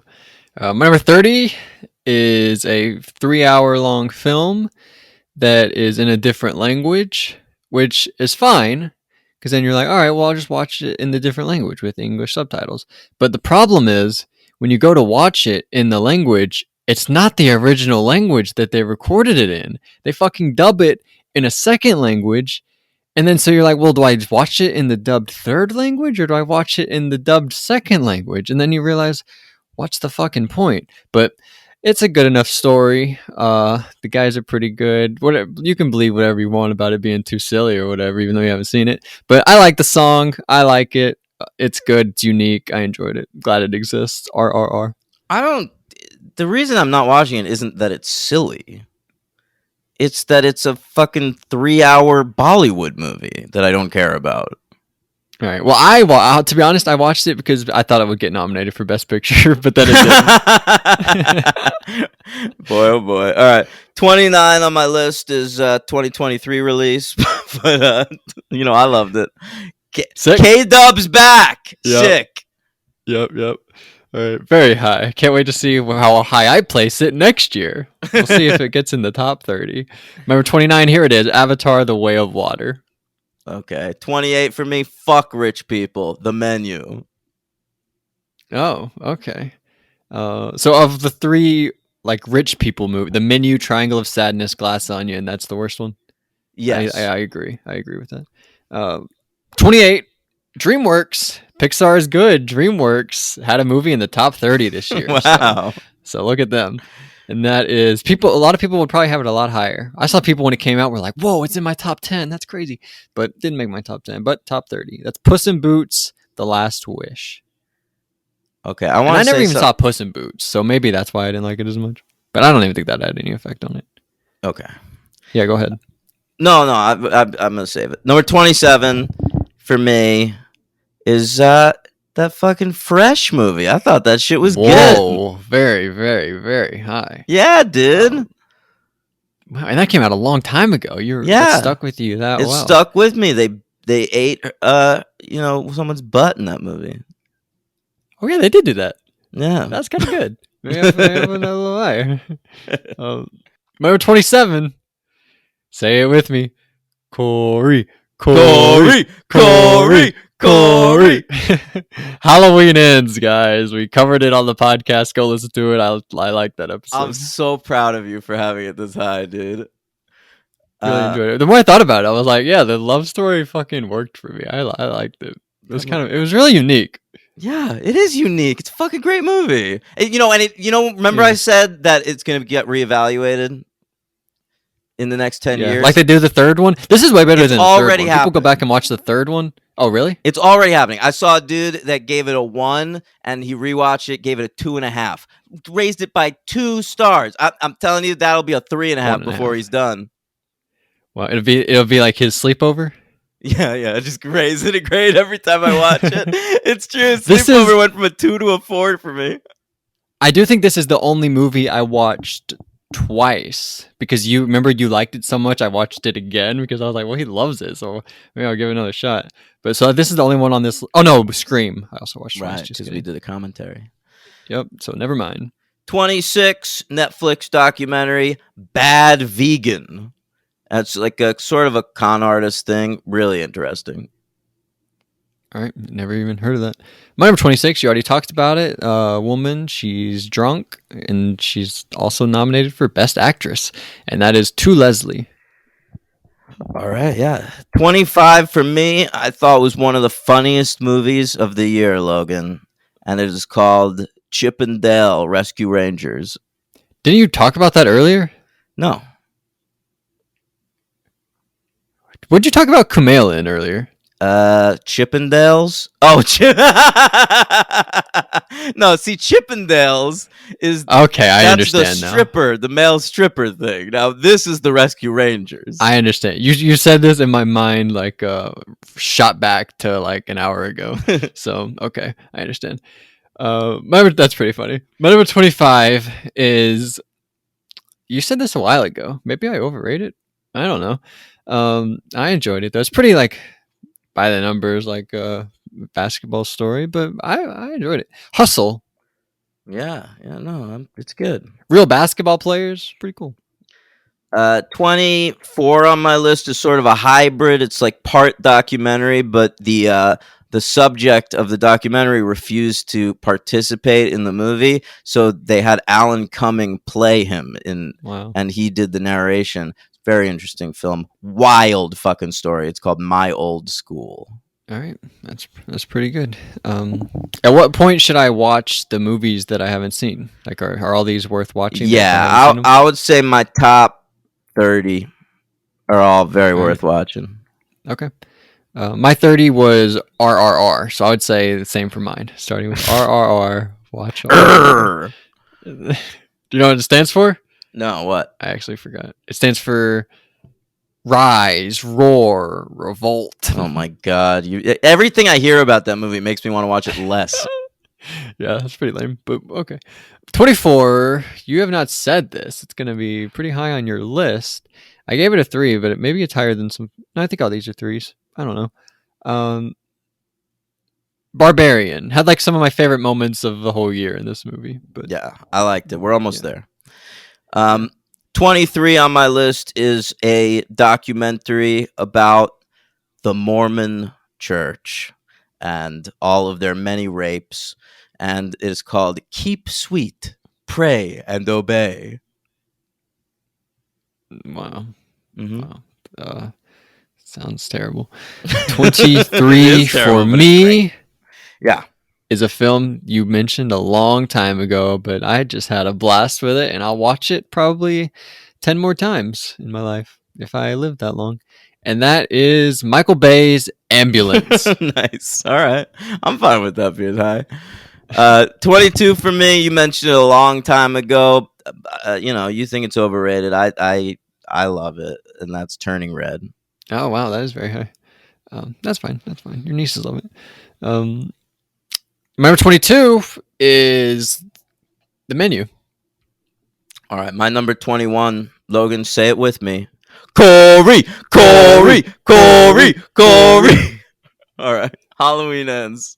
You know I love it. Yeah, so we had it only 6 spots off. That's pretty good. Yeah, You probably thought you liked that way more than me. but, I did. Yeah, I was. What I was gonna say before that I stopped myself from saying is I'm proud of you that you haven't said Halloween Ends yet. Yeah, but there it was. But very high. 21 for me. You probably hate it more than you would if everyone didn't love it so much. But now everyone loves it, and it's gonna get it's gonna win Oscars, or at least Best Supporting Actor, I think. And that's Everything Everywhere All at Once. I really don't think that the love for that movie is affecting my grade or my feelings on it too much. Like Okay. when I watched that movie, I felt willing to love it.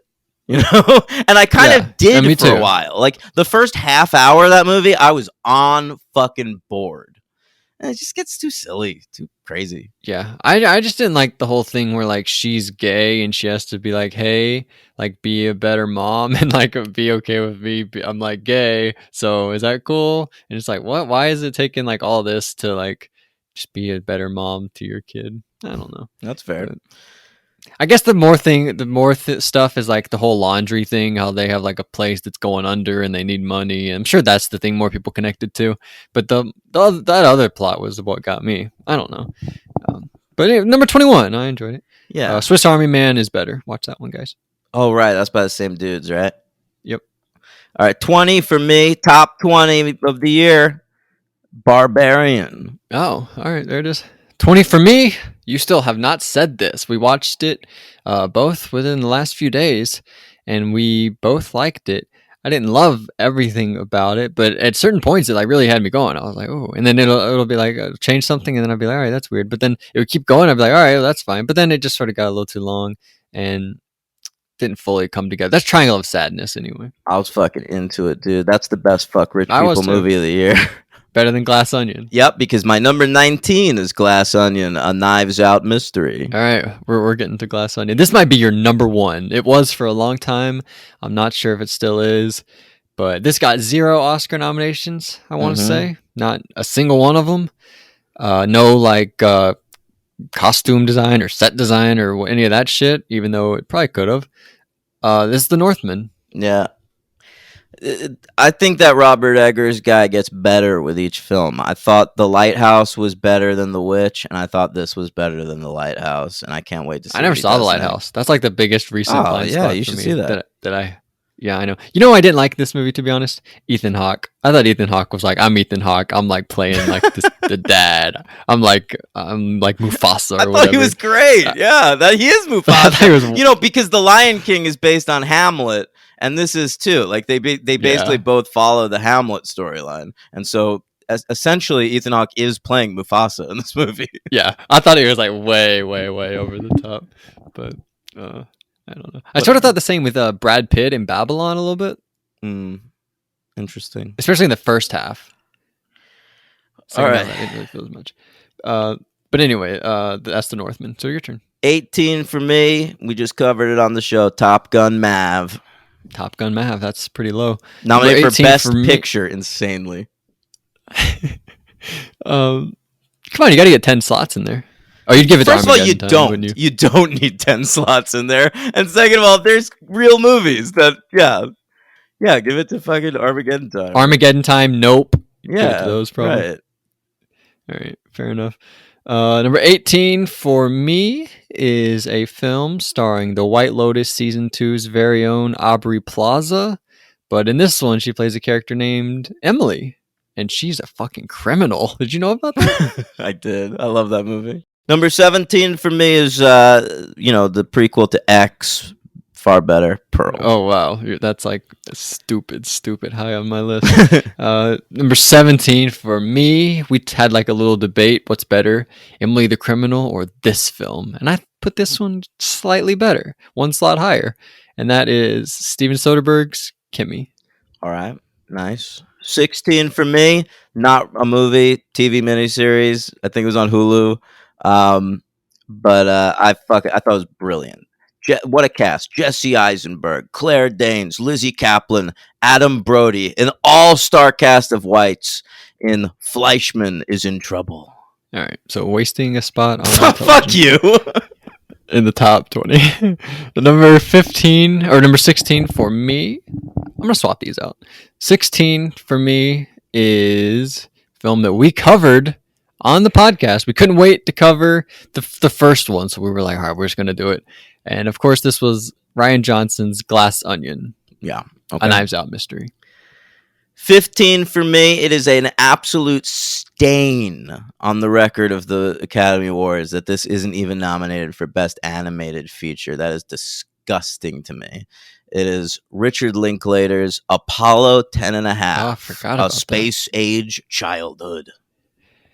Yeah, I think I read the description and got way too bored, and I was like, I'm not going to do this. But you know who's Maybe that was something who's else. worth watching 100% of the time? Richard Linklater.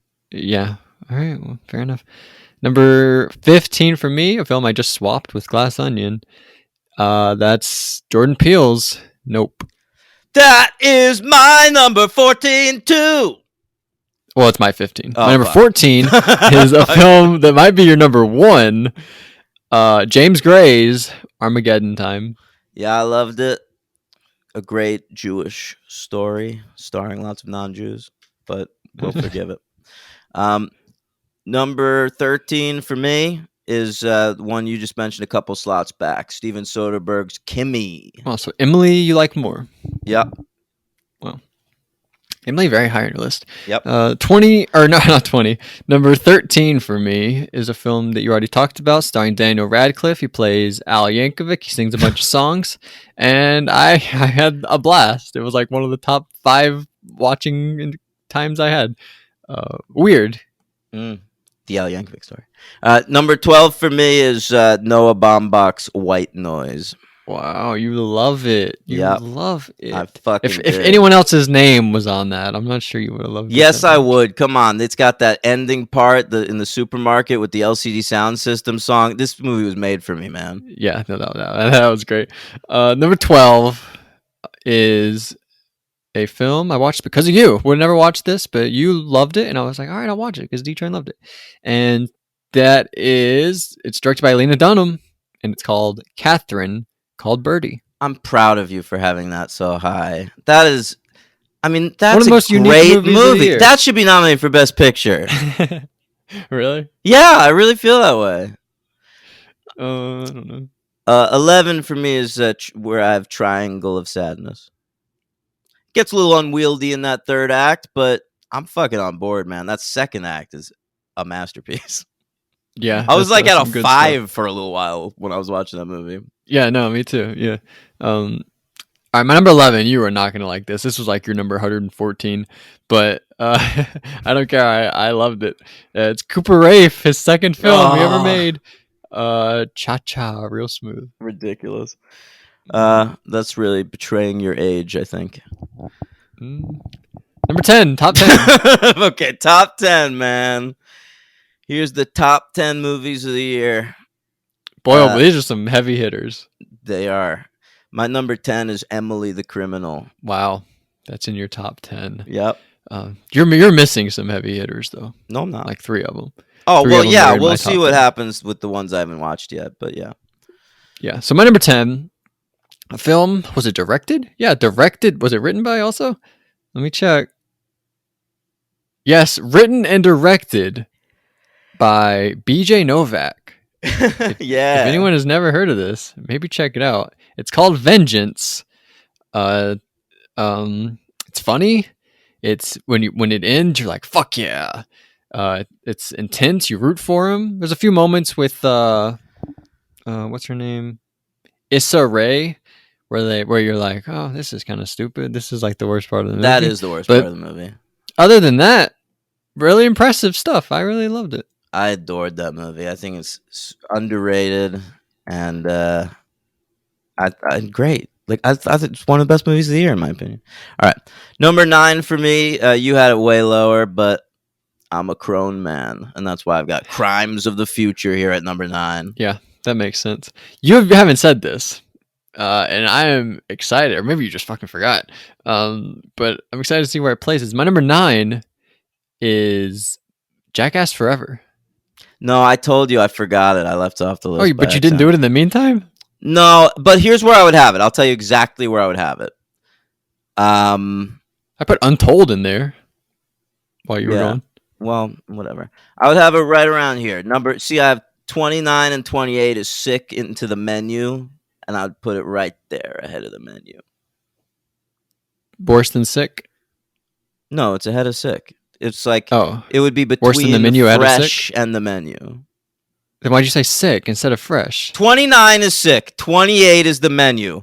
Then Jackass, and then 27 is Fresh. But why would you not mention what it's between? Why would you mention the two things that it's in front I of? was just instead of trying what to it's- give some context. Well, I feel like there's much better context knowing what it's between rather than just like Oh the my things that god. it's ahead of. Anyway, well, that's my number 9, Jackass Forever. I absolutely loved it. It's like the peak of entertainment, basically. 5-star masterpiece. Well, Tim really did give it 5 stars, and I loved him for that. Great job. Good for you, buddy. Number 8 for me is nominated for Best Picture and actually deserves to be for once. That's The Banshees of Inisherin. Yeah, great movie. My number 8 film of the year is the last movie that I watched before we started doing this. And I was waiting, and then it finally got put up online to watch, and I watched it. 3 hours long. You're not really ever bored. Doesn't always land. It's not always successful, I think, but I really liked it. And that Margot Robbie, what a star she is. Did you hear? Babylon. By the way. This is Babylon. Damien Chazelle's Babylon. Wow, Did that's you hear high. This was supposed to, yeah, I really loved it. This was supposed to be Emma Stone. Did you know that? I think I Then they did know that. switched it Yeah, to- yeah. I don't think it works with Emma Stone. Well, I mean, I guess he you can't- likes you her don't 'cause know they what it work is, but- together in the La La Land. Yeah, but she's Margot Robbie's amazing. And I was thinking during this, it fucking sucks that Margot Robbie lost for I, Tonya. She lost to Frances McDormand again. Like Frances McDormand had already won, and then they gave Frances McDormand another one for 3 billboards outside Ebbing, Missouri. Like the Yeah. most like 3-star what? Like she's good in it and or whatever. But Yeah, that movie's so boring. I mean, Martin McDonagh, way better movie this year. But absolutely. that sucks. Margot Robbie's great, and they wouldn't do that now if there's like a new, like they're thinking about giving Michelle Yeoh one over Kate Blanchett just because she's never won. I think though that you don't understand. Like, I was there when the Tanya Harding thing happened, and I think people just felt weird about giving an acting award to someone playing Tanya Harding because she was just like some trashy fucking figure skater from the 90s. But She fucking crushed it though. I agree, she did crush it. I don't disagree with anything you were saying. I'm gonna read these to you. Sally Hawkins, The Shape of Water, Meryl Streep, The Post, and Saoirse Ronan, along with Frances and Margot. What's Saoirse Ronan? I think you give it to for? Margot. Brooklyn? Lady Bird. Oh No, Lady, you no, give it to I Margot give it. Robbie. I give it to Ronan. Really? Yes. I think I go Margot Robbie. All right. Well, number 7 on my list. Not Frances though. I think Streep is better than Frances. Probably Streep's really good in The Post. All right, easy. Number 7 on my list. There's simply one word I can use to describe this film. Moonsterpiece. Wow. It's Moonfall, number 7. Wow. I would say it's shocking, but it's really not. It's exactly what I expected. Listen, Roland Emmerich, he's my Lord and Savior, the best action filmmaker that's ever lived. Fair enough. Number 7 for me is another great action film. I would argue slightly better than Moonfall, but hey, I'm not trying to push it. I'm not trying to fight you or anything. Tom Cruise, I would argue the greatest action star that's ever lived. Top Gun Maverick. The greatest action star that ever lived. I mean, Schwarzenegger. No? No. Stallone? Oh my God. Tulsa King. I finished it. It's so good. All right. Number 6 on my list is hey, Lena's back. Catherine Called Birdie. Fucking brilliant. Yeah, 5-star film according to Mhm. you, and can't really argue it. Nothing that wrong with it. Number 6 for me is a film that you have not seen. It is directed by Luca Guadagnino. It is about 2 people. I actually don't want to say that much because you haven't even seen it, but it's like a love story cannibal movie, and I really loved it. That was very beautiful, and I almost cried at the end. I was like, "Whoa, this is good shit." This is Bones and All. Yeah, I've been looking forward to that for some time. It just hasn't been easily available to me.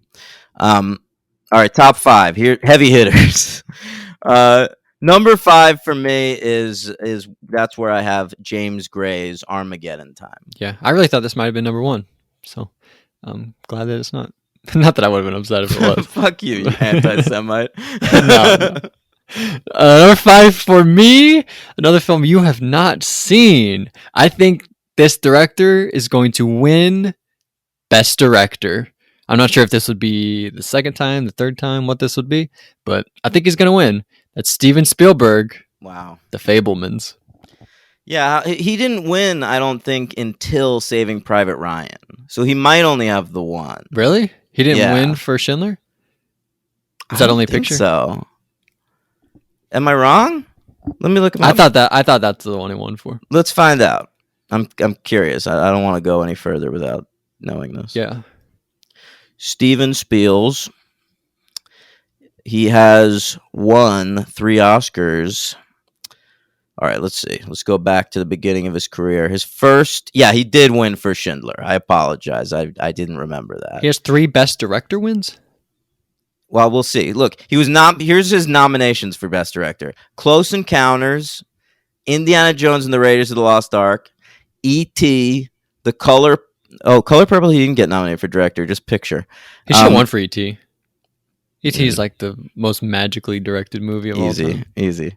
I'm not kidding. He was nominated for Munich. He was nominated for Lincoln.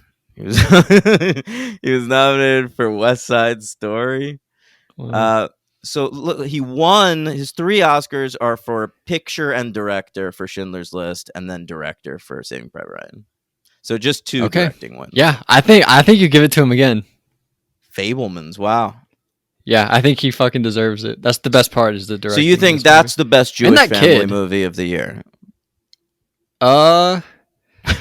Yeah, I guess so. Okay.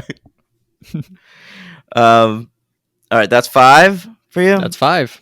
All right, number 4 for me. It's moved up many slots since I started the list. It just stuck with me. Oh, I know it. Stuck in my brain. I loved it, and Cate Blanchett deserves an Oscar for it. It's called Tar. Yeah, she absolutely does. I will be upset if Michelle Yeoh wins over Cate Blanchett. This is like That the would performance of the be year. so stupid. I think this is the performance of the year. This might be the movie of the year. Like this is going to be the movie that we think this like when all is said and done, this is probably going to be what we like. this, 2007, 2007, No Country for Old Men. There Will Be Blood. That's what you think of. All right. Yeah, this is the There Will Be Blood of this year. This You're is exactly the There Will right. Be Blood. Yeah. You're 100%. Yeah. She is incredible in this movie. She absolutely deserves. I don't care if this is like her 3rd one and Michelle Yeoh hasn't won. Do better, Michelle Yeoh. Maybe. Maybe be as good an actor as Cate Blanchett. Sorry, you're incapable. You already have Cate millions Blanchett of dollars. Is a top 5 actress of all time, probably. Yeah, what are you gonna do? Sorry. Clyde Drexler was the 2nd best shooting guard, but he's up against Michael Jordan, and Michael Jordan is just way better. Sometimes you just run into the buzzsaws of legends. Sometimes you just run into a generational fucking talent. I'm sorry. Yeah, I don't mean Clyde was the 2nd best ever, but of his time, it was I like know Clyde would have been number 1, but sadly Michael Jordan existed. Yeah. So anyway, my number 4. That was your 4, Tar. Yep. All right, my number 4 is another 1-word title, and it's a sequel of a film that also came out this year. A little character study. It's actually about prequel, a woman. I would argue. Oh yeah, you're right. About a woman named Pearl, and I just absolutely loved it. I understood Pearl. I loved Pearl when she started killing folks. I was like, "Fuck yes, Pearl, you do that." Yeah, great film. Number 4. Didn't expect it, but there it is. Word up. All right, number 3. I watched a lot of documentaries this year, Logan, and this was the best one. It's I think it needed to be made. I think it's an important film. It's made by the right guy, W. Kamau Bell, who is both a professional comedian and an interesting political mind. And this film was a questioning and querying of one artist's entire career, going back to the beginning. And it's called We Need to Talk About Cosby. Wow. I can't believe you. That's like a 10-hour TV thing, and you're wasting a spot in your top. I'm not 5. wasting a spot. It's I want people to know that that's a crucial movie that everyone should watch. All right. Fair enough. Do they get into the bad stuff? It's a lot about the fucking bad. Oh, okay, fine, whatever. Imagine they did it. What if my number 3 was a Bill Cosby documentary that was just like the good one times. of the best stand-ups of all time? Yeah, that was really funny. It's kind of how they do the Elvis thing. Yeah, yeah. They don't really talk about him dying on the toilet or Yeah, yeah, none of that stuff. It's like the opposite of Blonde. It's right. like what if Marilyn Monroe was Kate Blanchett? Is basically Elvis. I don't know if that made sense. My number 3 is a film that you just mentioned. It was your number 4. It also stuck with me the same way. We have basically said everything I had to say. That's Tar. Yeah, man. All right, number 2. You had it on your list a while back, bro. I couldn't believe how much I like this movie. I don't even like this dude. Like, if you asked me whether I was gonna like this dude's first movie, I would have been like, "Fuck no, it's gonna be a 3 tops." It's not. It's a 5. B.J. Novak's Vengeance. Wow, your number 2 favorite film of the year. That's right. That's pretty good. This is his first time. He already know. But was this better or worse than A Quiet Place? Better. Better than A Quiet Place. Yeah. Fair enough. Great film. If you didn't see this, by the way, I do think this is the most underrated movie of the entire year. Vengeance. Nobody talked about it. Even like when it was like hot and popular, nobody talked about it. Yeah. Nobody saw it.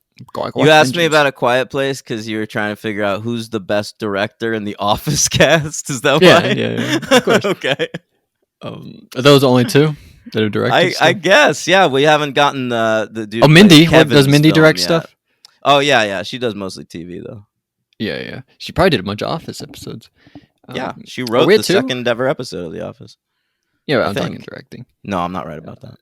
Anyway, keep going. Is that the stapler in the Jello?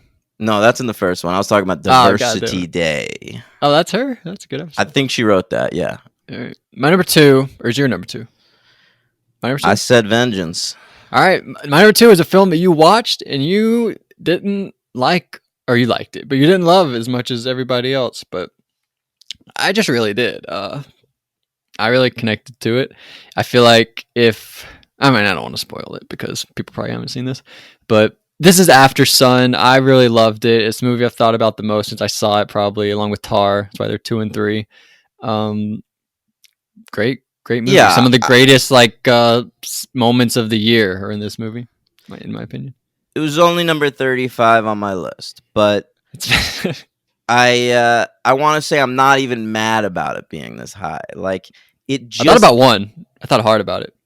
It didn't affect me emotionally, and yeah. But I appreciated it on almost every other level. I thought it was really well made. He's good, right? Paul Mescal. Both of the 2 lead performances, the little girl too, were great and lived in and seemed specific to me. You know, there was a specificity that I liked about it. I might be underrating it, but it just. I guess all the reviews were like, I fucking cried. I was like weeping by the end, and I just wasn't at all. Yeah. But I just really loved it, and I'm glad he's nominated for Best Actor. I haven't seen any of his other stuff, but I thought he's really good in this. And if Austin Butler's nominated, if Austin Butler is, then this guy should also. I thought he was fucking great.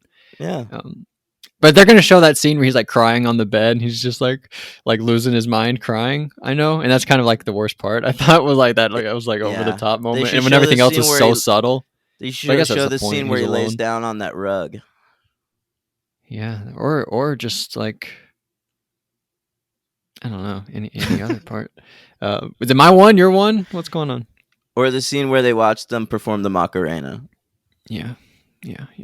It's my number 1. My number 1 film of the year is Robert Eggers' The Northman. Yeah. Wow. So it stuck the whole entire year. Yeah. I think that came out like nothing topped March or something. Yeah, I know. It's an early one. Wow. I hate when that happens, kind of. I want the year to get better and better and better as it goes on. It got good. Like, I mean, a lot of the shit in my top 10, like Tar, maybe Fableman's is your favorite. Time. What? Maybe Fableman's is your favorite. Could be. That could top it. Who knows? Bones and all. Yeah, who knows? We'll see. But by the way, I do want to say I hope that Babylon wins Best Score. All right. I had my favorite score. I love that guy. I haven't seen Babylon yet, but it's the same dude who did the score for Chazelle's other films, Whiplash, La La Land, and First Man. And I thought He won it, I think, for First Man, and I loved the score to that movie. I still think about it. Well, I feel like Chazelle also understands music, so he's probably very specific and works very closely with the music guys, right? Yeah, but it's just like this one dude, like he's known since college that he works with, and yeah, they get each other, I think. Yeah, no, I love the music in Babylon. So my number one film of the year. I saw it. It was the first movie I saw, even after Son. I watched it the first time. I gave it a 4, and then afterward gave it a 5. I think I might have done the same with Tar. If not, I need to give it a 5 because I do feel like that's a 5. Yeah, but this one I saw was like boom. I gave Tar a 4, and I'm bumping it up to a 5. You're right. Yeah. But this one I just saw. I was like, this one is like in my blood. I love it. It's the Banshees of Inisherin. Oh, I like that. Yeah, I forgot you hadn't mentioned that yet. I hope this wins best screenplay. Yeah, and I think it will. It should win best screenplay. McDonagh's such a good writer. Like the dialogue in this, like fucking sings, dude. Like this or Tar. Yeah, but by the way, Todd Field was in Eyes Wide Shut. I just watched Eyes Wide Shut, and he's in that movie. He's an actor. Yeah, he's also in The Haunting. Oh, well. Yeah. But all right, The Northman and Banshees, I feel really good about our lists. Yeah. I love Banshees just like about blocking other people out of your life to put art and other things first that you just because I do that all the time. That's like literally my life. I block everyone out just so I can like watch movies and edit the podcast and shit. That's like literally what I do. And it's about male friendships, and that isn't depicted on screen well often enough. Yeah. And Martin McDonagh seems to really understand it. And like the 4 lead performances are all like spectacular, I thought. Farrell, Gleason, Condon, Cogan. I kind of hope that Condon wins Best Supporting Actress. I do too. I'm rooting for her. Yeah, the other ones are. It's like Jamie Lee Curtis. It's the daughter from Everything Everywhere All at Once. It's the Hong Chow from The Whale, which I didn't see. It's something else. Hong Chow's a really good actor. I thought she was great in The Menu. Yeah, no, she is. Tortillas. She has like the great way she delivers that. That's right. Yeah, she's great. But that's the only thing I saw her in. I got to see The Menu or the not the Whale. I saw her. Yeah. She was also in the Watchmen thing on HBO that Damon Lindelof I saw that. did. I remember. And she was in Downsizing, the Alexander Payne movie. Yeah, I didn't see that one. It's not very good. But that's our top 10 list: The Northman and The Banshees of Inisherin. Who's better? People will say you. Yeah, the Academy did. The Academy agrees with you for sure. Yeah, what do you know? I don't know. I think you're not a voter. Yeah, I thought something from March was the best movie of the year. Fuck me. Yeah. All right. That's a wrap, bro. That's this. Tomorrow we'll be back with Buffy. If you don't listen on the to that. Patreon, yeah, patreon.com/the franchise. Check that out. Buffy's Angels, our show about Buffy. We're covering the Puppet Show and Nightmares this week, and then we'll be back on Friday with Hey, I'm Watching Here. Also, I did want to say the cool thing about Hey, I'm Watching Here is that in the title of every episode, I put the date. It's like 110 to 117 or whatever. Yeah. So any of these movies that we talked about, if you want to hear us talk more about it, you can look up when did D-Train watch Armageddon Time, and then we can listen to that episode and hear us talk more about that movie. You can cross-reference that show with Letterboxd. It's true. Yeah. Barbarian. I feel like we had a good convo about Barbarian when that came out, probably. Yeah, that's a fun show. If you want to like hear us talk about like stuff that's out right now, that's where to go for that. Until next time. That's the ambulance going by. Corey.